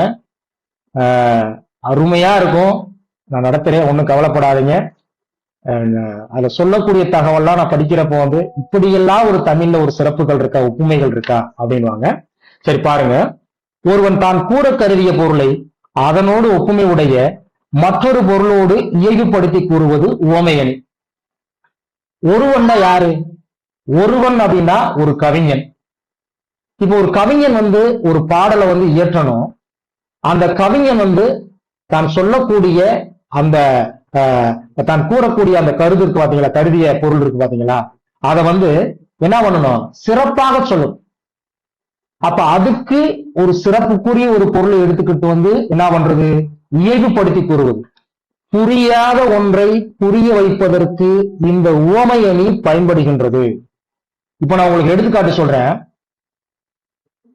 கண்ணன் பாடுவாங்க, நல்லா பாடுவாங்க, நல்லாவா அப்படியா போயிருவாங்க. கவிதா நல்லா பாடுவாங்க, நல்லாண்டா இப்படிங்க, நல்லா சூப்பரா பாடுவாங்க. ஏங்க அதெல்லாம் சொல்லாதீங்க, எனக்கு புரியலங்க, நீங்க நல்லா ஆண்டா எப்படின்னு சொல்லுங்க. அடுத்த பதில பாருங்க, கவிதா சித்ரா போல நல்லா பாடுவாங்க, அப்படி சொல்லுங்க. அப்ப நல்லா தெரிஞ்சுக்கங்க, அதாவது ஒரு கருத்தை வந்து நம்ம சொல்லணும். அப்ப அந்த கருத்தை வந்து விளங்க வைப்பதற்காண்டி வந்து புரிய வைப்பதற்காண்டி வந்து இங்க என்ன பண்றோம், நம்ம வந்து உவமையை வந்து பயன்படுத்தும். சரிங்களா? அதுதான் ஒருவன் தான் கூற கருதிய பொருளை அதனோடு ஒப்புமை உடைய மற்றொரு பொருளோடு இயல்புப்படுத்துவது என்னது, உவமை, உவமை அணியாகும். கண்ட பொருளை கொண்டு காணாத பொருளை விளக்காட்டுவது உவமை அணியாகும். ஆமாங்க, கண்ட பொருளா என்னது, இப்ப நான் ஒண்ணும் கிடையாது, நீ ஏற்கனவே ஒன்ன பார்த்திருப்பீங்க, ஆனா வந்து உங்களுக்கு ஒண்ணு விளங்காது. நல்லா தெரிஞ்சுக்கங்க, ஏற்கனவே வந்து உன்னை நீங்க பார்த்து இன்னொன்னு தெரிஞ்சுக்கங்க. பொதுவாக எடுத்துக்காட்டுனா என்ன, இன்னைக்கு நம்ம எடுத்துக்காட்டவே வந்து தெரியாத ஒண்ணு சொல்லுவோம், அதாங்க தவறு. எடுத்துக்காட்டு என்பது சான்றுனா என்னன்னா, விளங்காத ஒன்றை விளக்குவதற்கு சான்றாக காட்டும் பொழுது அது விளங்கும். அதுதான். இன்னும் சொல்ல போனா, ஒருத்தர் வெள்ளை நிறம்னா என்னன்னு தெரியாது, வெள்ளை நிறம்னா என்னன்னு தெரியாதுங்க, தெரியாதே குருடனா தான் இருப்பியான். ஆனா அவன் வந்து கொக்க பார்த்திருக்கான், வெள்ளை கொக்க பார்த்திருக்கான். அப்ப கேக்குறேன், நான் வெள்ளை நிறம்னா எனக்கு தெரியாதுங்க, அது எப்படி இருக்கும், வெள்ளை நிறம்டா வெள்ளை நிறம்டா அப்படி சொல்லக்கூடாது. அவன் கொக்கு தெரியுமா, கொக்கு பார்த்திருக்கேன், அது எப்படி இருக்கும், அது தெரியல, கொக்கு பார்த்திருக்கேன், வெள்ளை கொக்குன்னு ஒண்ணு இருக்கு, இதுவான்னு கேட்பேன், இதுதான் இந்த நிறம் தாண்டா வெள்ளை நிறம், அது மாதிரிதான். அப்ப கண்ட பொருளை கொண்டு காணாத பொருளை விளங்க காட்டுவது உவமை அணியாகும். நம்ம ஒண்ணு புரியாம ஒண்ணு இருப்போம், ஆனா அந்த உவமையாக சொல்லக்கூடிய தெரிந்த ஒண்ணை சொல்லும் பொழுது என்னது நமக்கு புரியும். செம்புல பெயல் நீரார் கேள்விப்பட்டமா, அந்த தலைவனும் தலைவனுடைய உள்ளம் வந்து பிரிக்க முடியாம கலந்துருச்சு. அப்ப அந்த கவிஞர் சொல்லணும், ரொம்ப ஸ்ட்ராங்கா கலந்துருச்சு, ரொம்ப அழுத்தமா கலந்துருச்சு, அவங்க வந்து அன்பு அளவிட முடியாது. எப்படி? அதுக்குத்தான் சொல்ல வர்றாரு பாருங்க. செம்மண் நிலத்தை பார்த்திருப்போம், தண்ணீரை பார்த்திருப்போம், இதெல்லாம் நமக்கு தெரிஞ்சது தானே, இதெல்லாம் கண்ட பொருள் தானே. இது ரெண்டும் கலந்துருச்சுன்னா ரெண்டு பிரிக்க முடியாது. அதேங்க இது. நல்லா பாருங்க. இவ்வோயே பிற அணிகளுக்கு எல்லாம் தாயாக விளங்கும் தன்மை கொண்டது. தமிழில் மிக பழமை வாய்ந்த நூலாக விளங்குவது தொல்காப்பியம். இந்த தொல்காப்பியத்தை நீங்க எடுத்துக்கிட்டீங்க அப்படின்னா உவமையியல்ல, அதாவது வந்து தொல்காப்பியம் பொருளதிகாரம் உவமையியல்ல வந்து உவமை அப்படின்ற ஒரு பகுதியில வந்து உவமையுடைய வகையை சொல்லுதுங்க. நீங்க பிஜிடிஆர் படிச்சவங்க உங்களுக்கு தெரியும், இங்கேயும் நீங்க படிச்சிருப்பீங்க. கற்றறிந்த சான்றோர்களும் நம்முடைய இணைப்புல இருப்பீங்க. கற்றது கையளவு, கல்லாது உலகளவு. அதற்கு ஏற்ப அடியேனும் நான் தெரிந்த அறிந்தவன்னா கிடையாதுங்க. நான் கற்று ஏதோ அறிந்து நான் வந்து ஒரு அரசு பணிக்கு வந்திருக்கேன். நான் கற்றதை, நான் உற்றதை உங்களுக்கு வந்து இங்க சொல்லி கொடுக்கிறேன். பாருங்க. அப்ப அந்த பொருளதிகாரத்துல உவமையுடைய அந்த இயல்புகள்ல உவமைகள்ல அந்த உவமையுடைய வகையை சொல்லியிருப்பாரு. 272வது நூற்பாடு சொல்லியிருப்பாரு தொல்காப்பிய. இன்னொன்னு உவமைகள்ல வந்து முதல் நூற்பா, உவமைகள்ல முதல் நூற்பா. என்ன உவமையுடைய வகை சொல்லியிருப்பாரு? வினை பயன் மெய் உரு என்ற 4 வகை பெற வந்த உவமை தோற்றம். ஒரு உவமை வந்து எப்படி தோன்றும்?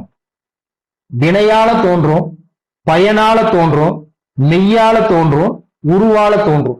மெய்யின்றாலும் வடிவ உவமைன்றாலும் ஒண்ணுதான். நல்லா தெரிஞ்சுக்கோங்க. மெய் உவமை வடிவ உவமைன்றாலும் ஒண்ணுதான். உரு உவமைன்றாலும் நிற உவமைன்றாலும் ஒண்ணுதான். நல்லா தெரிஞ்சுக்கோங்க. அடுத்து 6 பாருங்க. இதிலிருந்து உவமையின் தொன்மையையும் இருவகை வழக்கிலும், இந்த இருவகை வழக்குல என்னன்னு தெரியும். தொல்காப்பியத்திலேயே நம்முடைய பாயிரத்துல வந்து உலக வழக்கு, செய்யுள் வழக்கு. நீங்க ஒரு பாடல் எடுத்துக்கிட்டீங்க அப்படின்னா எல்லாமே வந்து எழுதி வைக்கப்பட்ட வழக்காய் சொல்ல முடியாது. மக்களோடு புழக்கத்தில் புழக்கமாக இருக்கக்கூடிய உலக வழக்கையே நம்ம சொல்லணும். நீங்க மொழி வரலாறு படிப்பீங்க. ஒரு மொழி வரலாறுல கூட நமக்கு துல்லியமான தரவு எங்க கிடைக்கும்னா எழுதி வைக்கப்பட்ட வழக்குல நமக்கு கிடைக்காதுங்க. எழுத்து மொழியில கிடைக்காது, பேச்சு மொழியில தான் கிடைக்கும். பாருங்க. அடுத்து இந்த அணியினுடைய இவ்வுவமை அணியின் சிறப்பை, இதையும் நான் இப்ப பாருங்க. இந்த விளக்கமெல்லாம் நீங்க வச்சிருக்கக்கூடிய மூல நூல்ல இருக்காது. இந்த பாட்டு மட்டும் இருக்குங்க, நேரடியா போயிருவாங்க. இந்த பாட்டை நான் படிக்கிறப்பே ரொம்ப ஒரு விதமான மகிழ்ச்சி இருந்துச்சு. எவ்வளவு அழகா ஒரு உவமை அணிய வந்து நேர்த்தியாக ஒரு ஆடல் அரசியோட, ஒரு ஆடல் அரங்கத்தோட, ஒரு காப்பியத்தோட எவ்வளவு அழகா சொல்லியிருக்காங்கன்னு பாருங்க. இந்த நூலை பொறுத்த வரைக்கும் ஒண்ணும் கிடையாதுங்க. இந்த சித்திர மீமாம்சை அப்படின்றது ஒரு நூல். இது வந்து ஒரு வடமொழி அலங்கார நூல். இந்த நூலை இயற்றியது யாருன்னு பாத்தீங்கன்னா அம்பைய தீட்சிதர். அம்பைய தீட்சிதர். சரி, இந்த நூல் என்ன சொல்லுது அப்படின்னா இது சமஸ்கிருத நூலுங்க. இது உவமை அணியுடைய, நல்லா தெரிஞ்சுக்கங்க, இத கூட கேட்கலாம். நல்லா பாருங்க. சித்திர மீமாம்சை அப்படின்ற நூலை எழுதினவர் வந்து அம்பைய தீட்சிதர்.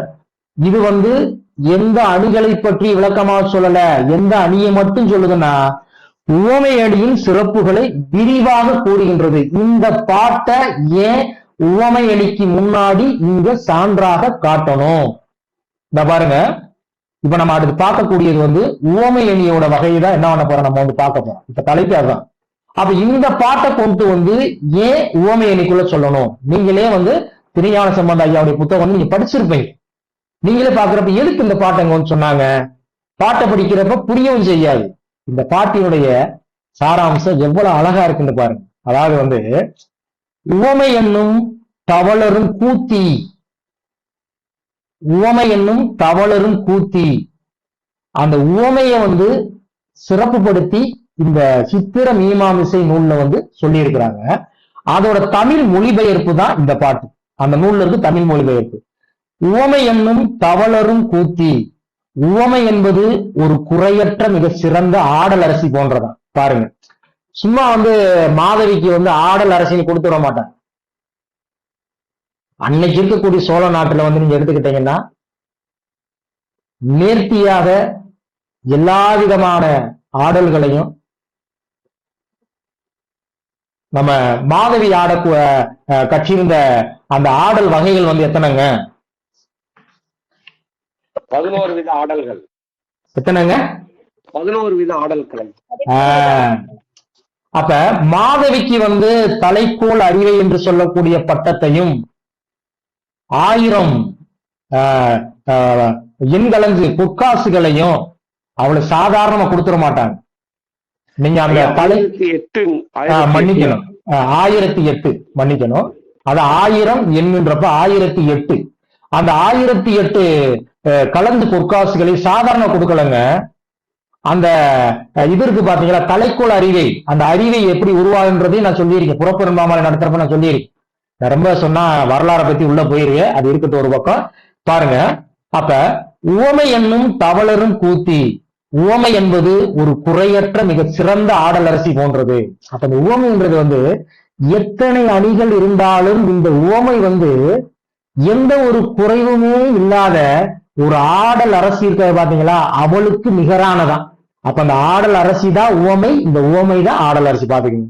அடுத்து பல்வகை கோலமும் பாங்குற புனைந்து, ஒரு நடன பெண் வந்து ஒரு நாட்டிய மேடைக்கு ஏறுறா அப்படின்னா அவருடைய தோற்றமா இருக்கட்டும், அவருடைய நளினமா இருக்கட்டும், நம்ம வந்து சொல்லவே முடியாது. அப்ப பல்வகை கோலம் தான் அழகுங்க. ஒரு நடன பெண் மேடையில் ஆடுவதற்கு பல்வேறு உடைகளையும் அலங்காரம் அணிவது போல. இந்த இருக்க வார்த்தை நல்லா கவனிச்சுக்கோங்க. நீங்க 24 உவமை அணி படிச்சிருப்பீங்க. அந்த 24 உவமைன்றது ஒரு அணிதான். அந்த 24 என்பது அந்த உவமை செய்யக்கூடிய அலங்காரம், அந்த ஒப்பனை. 24 வகையான ஒப்பனைய வந்து எவ்வளவு அழகா சொல்றாங்க பாருங்க. ஒரு நடன பெண் மேடையில் ஆடுவதற்கு பல்வேறு உடைகளை அலங்காரங்களை அணிவது போல உவமை அணியும் பல வகையான, அந்த பல வகைதான் என்னன்னா 24 வகை. அந்த 24 வகை என்ன? இந்த பாருங்க, பின்னாடி சொல்லியிருக்கேன் பாருங்க. அந்த 24 வகை அணி வந்து இந்த பாருங்க, விரிவோமே, தொகையோமே, இதரவதரவோமே, சமச்செய்யோமே, உண்மையோமே, மறுபொருள்வோமே, இது மாதிரி வந்து 24. இந்த 24 உவமை அணியினுடைய என்னது ஒப்பனை. ஏன்னா ஒரு ஒப்பனை ஒன்று போல இருக்காது. நல்லா தெரிஞ்சுக்கணும். அதுதான். இப்ப அடுத்து 3வது வரியை வந்து பாருங்க. 3வது வரிய ஒரு 5 நிமிடம் கவனிங்க. அதுக்கப்புறம் நம்ம வந்து பொதுவான கருத்துக்கள் வந்து பேசலாம். சரி, அடுத்து 3வது கருத்து பாருங்க. காப்பிய அரங்கினுள் கவினுற தோன்றி, காப்பியம் என்கின்ற மேடையில் உவமை என்னும் அந்த ஆடல் அரசி மிக அழகாக தோன்றி. நீங்க காப்பியம் மட்டும் கிடையாதுங்க, ஐம்பெருங்காப்பியம். நீங்க சங்க எந்த இலக்கியத்தை எடுத்தாலும் எத்தனை அணிகள் வந்தாலும் அங்கு கோலோச்சி இருப்பது எந்த அணின்னு தெரியுங்களா? என்பதும் தெரியுங்களா? உவமைதான். சங்க இலக்கிய ஏன் இவங்க வந்து உருவகத்தால பெயர் பெற்றவர்கள், தன்மையால பெயர் பெற்றவர்கள் இப்பெல்லாம் சொல்லியிருக்கலாமே, சொல்லல. ஆனா இருந்தாலும் சங்க இலக்கியம் படிக்கிறப்ப நம்ம வந்து வீட்டு குறுந்தொகை படிக்கிறப்ப அதுல சிறப்பானது உவமையால பெயர் பெற்றவங்க அப்படிலாம் படிப்போம். அப்ப காப்பியம் என்கின்ற மேடையில வந்து உவமை என்னும் அந்த ஆடலரசி மிகவும் அழகாக தோன்றுகிறாள். அடுத்து பாருங்க, 4வது இந்த 2 வரி சேர்த்து வரும். யாப்பரி புலவர் இதயம் நீப்பரு மகிழ்ச்சி பூப்ப நடிக்குமே. அதாவது வந்து யாப்பு, செய்யில், தூக்கு, யாப்பு, பாட்டு எல்லாம் ஒண்ணுதாங்க. யாப்பரி புலவர்னா அந்த செய்யுள் இலக்கணங்களை நல்லா தெரிஞ்சுக்கணுங்க. செய்யுள் என்றால் நம்ம வந்து வெறுமனே வந்து இலக்கிய நூற்பாக்களை மட்டும் நம்ம செய்யுள்னு சொல்லக்கூடாது. இலக்கண நூற்பாக்களும் செய்யுள் தான். இலக்கண நூற்பாக்களும் பாடல்கள் தான். நல்லா தெரிஞ்சுக்கணும். அப்ப யாப்பரி புலவர் செய்யுள் இலக்கணங்களை நன்கு அறிந்த அந்த புலவர்கள். புலவர்னா இலக்கியம் படைத்தவர்கள் மட்டும் புலவர் கிடையாதுங்க, இலக்கணம் படைத்தவர்களும் கூட புலவர்கள் தான். நல்லா தெரிஞ்சுக்கணும். அப்ப யாப்பரி புலவர் இதயம் நீப்பரு மகிழ்ச்சி பூப்ப நடிக்குமே. அவர்களுடைய அந்த இதயங்கள்ல நீங்காத நீப்பரு மகிழ்ச்சிய நீங்காத அந்த பேரானந்தம் மலரும்படி இந்த இருக்கு யாரு? அவள் அப்படின்னா அந்த உவமை வந்து அங்கு நடனமாடுகிறாள். ஒரு மேடையில ஒரு நாட்டிய அரசி நடனமாடி காண்பவர்களை என்னது வியப்புக்கு மகிழ்ச்சிக்கு உள்ளாக்குவாள். ஒரு பாடல்ல உவமை என்று சொல்லக்கூடிய அந்த உவமையாகிய அரசி பாடல்ல வந்து நடனம் புரிந்து படிப்பவர்களுக்கு வந்து அவள் வந்து என்னது வியப்பூட்டுவா, மகிழ்ச்சி ஊட்டுவா, மகிழ் ஊட்டுவா. அதேங்க பாத்துக்கோங்க. சுருக்கமாக நம்ம சொல்லணும்னா இதெல்லாம் நீங்க படிச்சுக்கோங்க. இதுலயே நான் ரொம்ப நேரம் வந்து சொல்லிட்டேன். அடுத்து வந்து பாருங்க, இதை மட்டும் சும்மா லைட்டா மட்டும் ஆரம்பிச்சு ஒரு 10 நிமிடம் வந்து நம்ம வந்து பேசுவோம். 8 வந்து பாருங்க, இப்படியாப்பட்ட உவமை அணியின் இயல்புகளை விரிவாக பேசும் தண்டி அலங்காரம் அவ்வுவமையினை 24 வகையாக பாகுபடுத்தி கூறுகின்றன. இதே இது நம்ம மெய்ப்பாட்டியல்ல வந்து நான் வந்து மெட்டீரியல்ல வந்து பாத்தீங்க அப்படின்னா அங்க ஒவ்வொரு அணியும் உவமையை பத்தி என்ன சொல்லுது, உள்ளுரையை பத்தி என்ன சொல்லுது, இறைச்சியை பத்தி என்ன சொல்லுதுன்றத மெட்டீரியல் கொடுத்துருக்கோம். சரிங்களா, அது பாத்துக்கலாம்.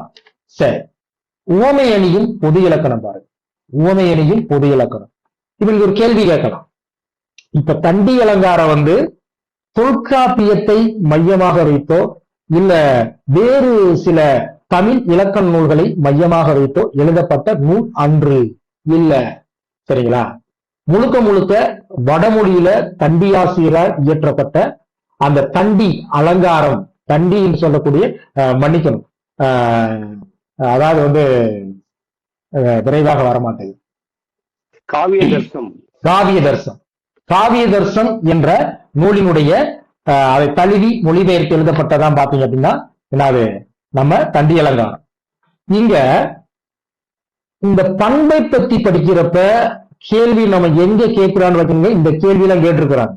இப்ப தொல்காப்பியம் வந்து உவமை வந்து 4 வகை அடிப்படையாக பிறக்கும். நம்ம அந்த 4 வகை என்ன சொன்னோம், வினை, பயன், மெய், உரு என்ற 4 அடிப்படையாக பிறக்கும் அப்படின்னு சொன்னோம். ஆனா நல்லா பாருங்க, தண்டி அலங்காரம் வந்து பண்பு, தொழில், பயன் என்று இவற்றில் ஒன்றும் பலவும் பொருளோடு பொருள் உணர்ந்து ஒப்புமை தோன்ற செப்புவது உவமை. இங்க நம்ம முக்கியமா நம்ம என்ன தெரிஞ்சுக்கிறது என்னன்னா, தண்டி அலங்காரம் வந்து ஒரு சிறப்பை வந்து இந்த இருக்கு நம்ம வந்து வலியுறுத்தி சொல்லுவோம். இந்த பாருங்க, தொல்காப்பியர் சொல்லக்கூடிய உவமை வகை வந்து வினை உவமை, பயன் உவமை, மெய் உவமை, மெய்யென்றாலும் வடிவென்றாலும் ஒன்றுதான், உரு உவமை என 4 வகையாக பாகுபடுத்தினார். ஆனால் தண்டியாசிரியர் பாருங்க, இந்த வடிவத்தையும் நிறத்தையும், உங்களுக்கு பண்புண்டா தெரியும், பண்புண்டா என்னது, நிறப்பண்பு பெயர், வடிவ பண்பு பெயர், சுவை பண்பு பெயர், அளவு பண்பு பெயர். நிறம், வடிவம், சுவை, அளவு, இது நமக்கு பொதுவா வந்து நமக்கு தெரிஞ்சதுதான். ஏன்னா பண்புன்னு சொல்றப்ப வந்து இந்த 4 கூறுகள்ல தான் பண்பை வந்து அடக்கும். பள்ளி மாணாக்கர்களுக்கு பாட புத்தகத்திலையும் அதான் இருக்கு. ஆனா தண்டி ஆசிரியர் இருக்காரு பாருங்க, அவர் என்ன பண்றாருன்னா தொல்காப்பியர் போல தன்னுடைய பாடல்ல வந்து என்ன பண்ணல, பண்பை சொல்லல. அவர் வந்து அந்த 4 வகையான பண்பு இருக்கு பாத்தீங்களா, வடிவத்தையும் நிறப்பண்பையும் பண்பினுள் அடக்கி, நல்லா கவனிங்க, தொல்காப்பியர் சொல்லக்கூடிய, நல்லா கவனிங்க, வினையும் பயனும் தண்டியாசிரியர் சொல்லக்கூடியதுல வருது. இப்ப நல்லா கவனிங்க, வினையும் தண்டியாசிரியர் சொல்றதுல வருதுங்க, பயனும் தண்டியாசிரியர் சொல்லக்கூடிய வருதுங்க, வடிவத்தையும் நிறத்தையும் அவர் வந்து சொல்லல. அவர் என்ன பண்றாரு அப்படின்னா வடிவத்தையும் நிறத்தையும் பண்பு என்று சொல்லக்கூடிய ஒண்ணுக்குள்ளே அடக்கி கொண்டு வர்றாரு. இப்ப நீ எல்லாம் பாரு, இந்த இருக்கு பாரு, இந்த பாரு. அப்ப தொல்காப்பியர் சொல்லக்கூடிய வினைன்றதான் தொழில், பயன்றது அப்படியே வந்துருச்சு. அப்ப மீது இருக்கக்கூடிய என்னது, அந்த இடத்துல மெய்யும் அந்த இடத்துல வந்து உரு வரணும். ஆனா தண்டியாசிரியர் அதை அப்படி சொல்லல, பண்புக்குள்ள வந்து அவர் என்ன பண்ணிட்டாரு, அடக்கிட்டாரு. அந்த மெய்யையும் உருவையும் பண்புக்குள்ள அடக்கிட்டாரு. அதனால கேள்விகள் வந்து தண்டியாசிரியர் வந்து பண்பை பற்றி சொல்லும் பொழுது அங்க வந்து பண்பு வந்து அதாவது வந்து எத்தனை வகையில வந்து பிறக்கும் அப்படின்னு சொல்லலாம். அப்ப தண்டியாசிரியர் வந்து 3 வகையை சொல்றார். ஆனா தொல்காப்பியர் வந்து பண்பு பெயர் வந்து எத்தனை அடிப்படையில பிறக்குன்னு பாத்தீங்க அப்படின்னா, ஓமையுடைய மன்னிக்கணும், பண்பு வந்து எத்தனை அடிப்படையில் பிறக்குன்னு பாத்தீங்கன்னா, அங்க வந்து வகையா சொல்றப்ப வந்து பண்பு உவமை, பயன் உவமை, வினை உவமை, பயன் உவமை, அதே நேரத்துல வந்து மெய் உவமை, என்னது உரு உவமை, அந்த மாதிரி சொல்றாங்க. பாத்தீங்க, சரிங்க. அப்படிங்க பாருங்க, பண்பும் தொழிலும் பயனும் என்று இவற்றின் ஒன்றும் பலவும் பொருளோடு பொருள் உணர்ந்து ஒப்புமை தோன்ற செப்புவது உவமை. பண்பு, தொழில், பயன் ஆகியவற்றின் காரணமாக உவமை வந்து பிறக்கும். இதுதான் கேள்வி. தண்டியாசிரியர் வந்து உவமை வந்து எத்தனை வகையில பிறக்கும்? பண்பின் அடிப்படையாகவும், தொழிலின் அடிப்படையாகவும், பயன் அடிப்படையாகவும் உவமை பிறக்கும். சரி, தொல்காப்பியர் வந்து உவமை வந்து எத்தனை வகையா பிறக்கும் சொல்றாரு? அவர் வந்து வினை, பயன், மெய், உரு இந்த 4 அடிப்படையில தான் உவமை வந்து தோன்றும். நம்ம போட்டித் தேர்வுல வந்து கேள்வி வைக்கிறப்ப உங்களுக்கு கேள்வி இப்படித்தான் நீங்க வந்து ஒப்பிட்டு படிச்சிருக்கிறீங்களா? ஒரே வகையான இலக்கணங்கள் சொல்லும் பொழுது வந்து தொல்காப்பியம் என்ன சொல்லுது, நன்னூல் என்ன சொல்லுது? தொல்காப்பிய சார்பெழுத்துக்கள் 3 சொல்லுது, நன்னூல் சார்பெழுத்துக்கள் பாத்தீங்க அப்படின்னா என்னது சார்பெழுத்துக்கள் வந்து 10ன்னு சொல்லுது. தொல்காப்பிய எழுத்துக்களுடைய பிறப்பை வந்து அது ஒரு மாதிரியா சொல்லும், நன்னூல் எழுத்துக்களுடைய பிறப்பை வந்து ஒரு மாதிரியா சொல்லும். சரிங்களா? இதே மாதிரிதான் நம்ம வந்து என்ன பண்ணணும், அங்க படிக்கத்தான் நமக்கு ஒப்பீடு வரும். ஒப்பீடு எப்ப வரும்? ஒரு 2ஐ பற்றி தெரிந்து கொண்டால் மட்டும்தான் ஒப்பிட முடியும். ஒன்றை படித்துட்டு ஐயோ எனக்கு தெரியலையே அப்படின்னு வந்து சொல்லக்கூடாது. சரிங்க, நான் ஒரு அரை மணி நேரம் நான் பேசணும்னு சொல்லியிருந்தேன். அரை மணி நேரம்லாம் வந்து நான் பேசுறதே வந்து நேரம் போறதே தெரியாது. அப்படியே வந்து இணைப்புல இருங்க. இந்த வகுப்பை வந்து அப்படியே வந்து பதிவு செஞ்சுக்கிறேன்.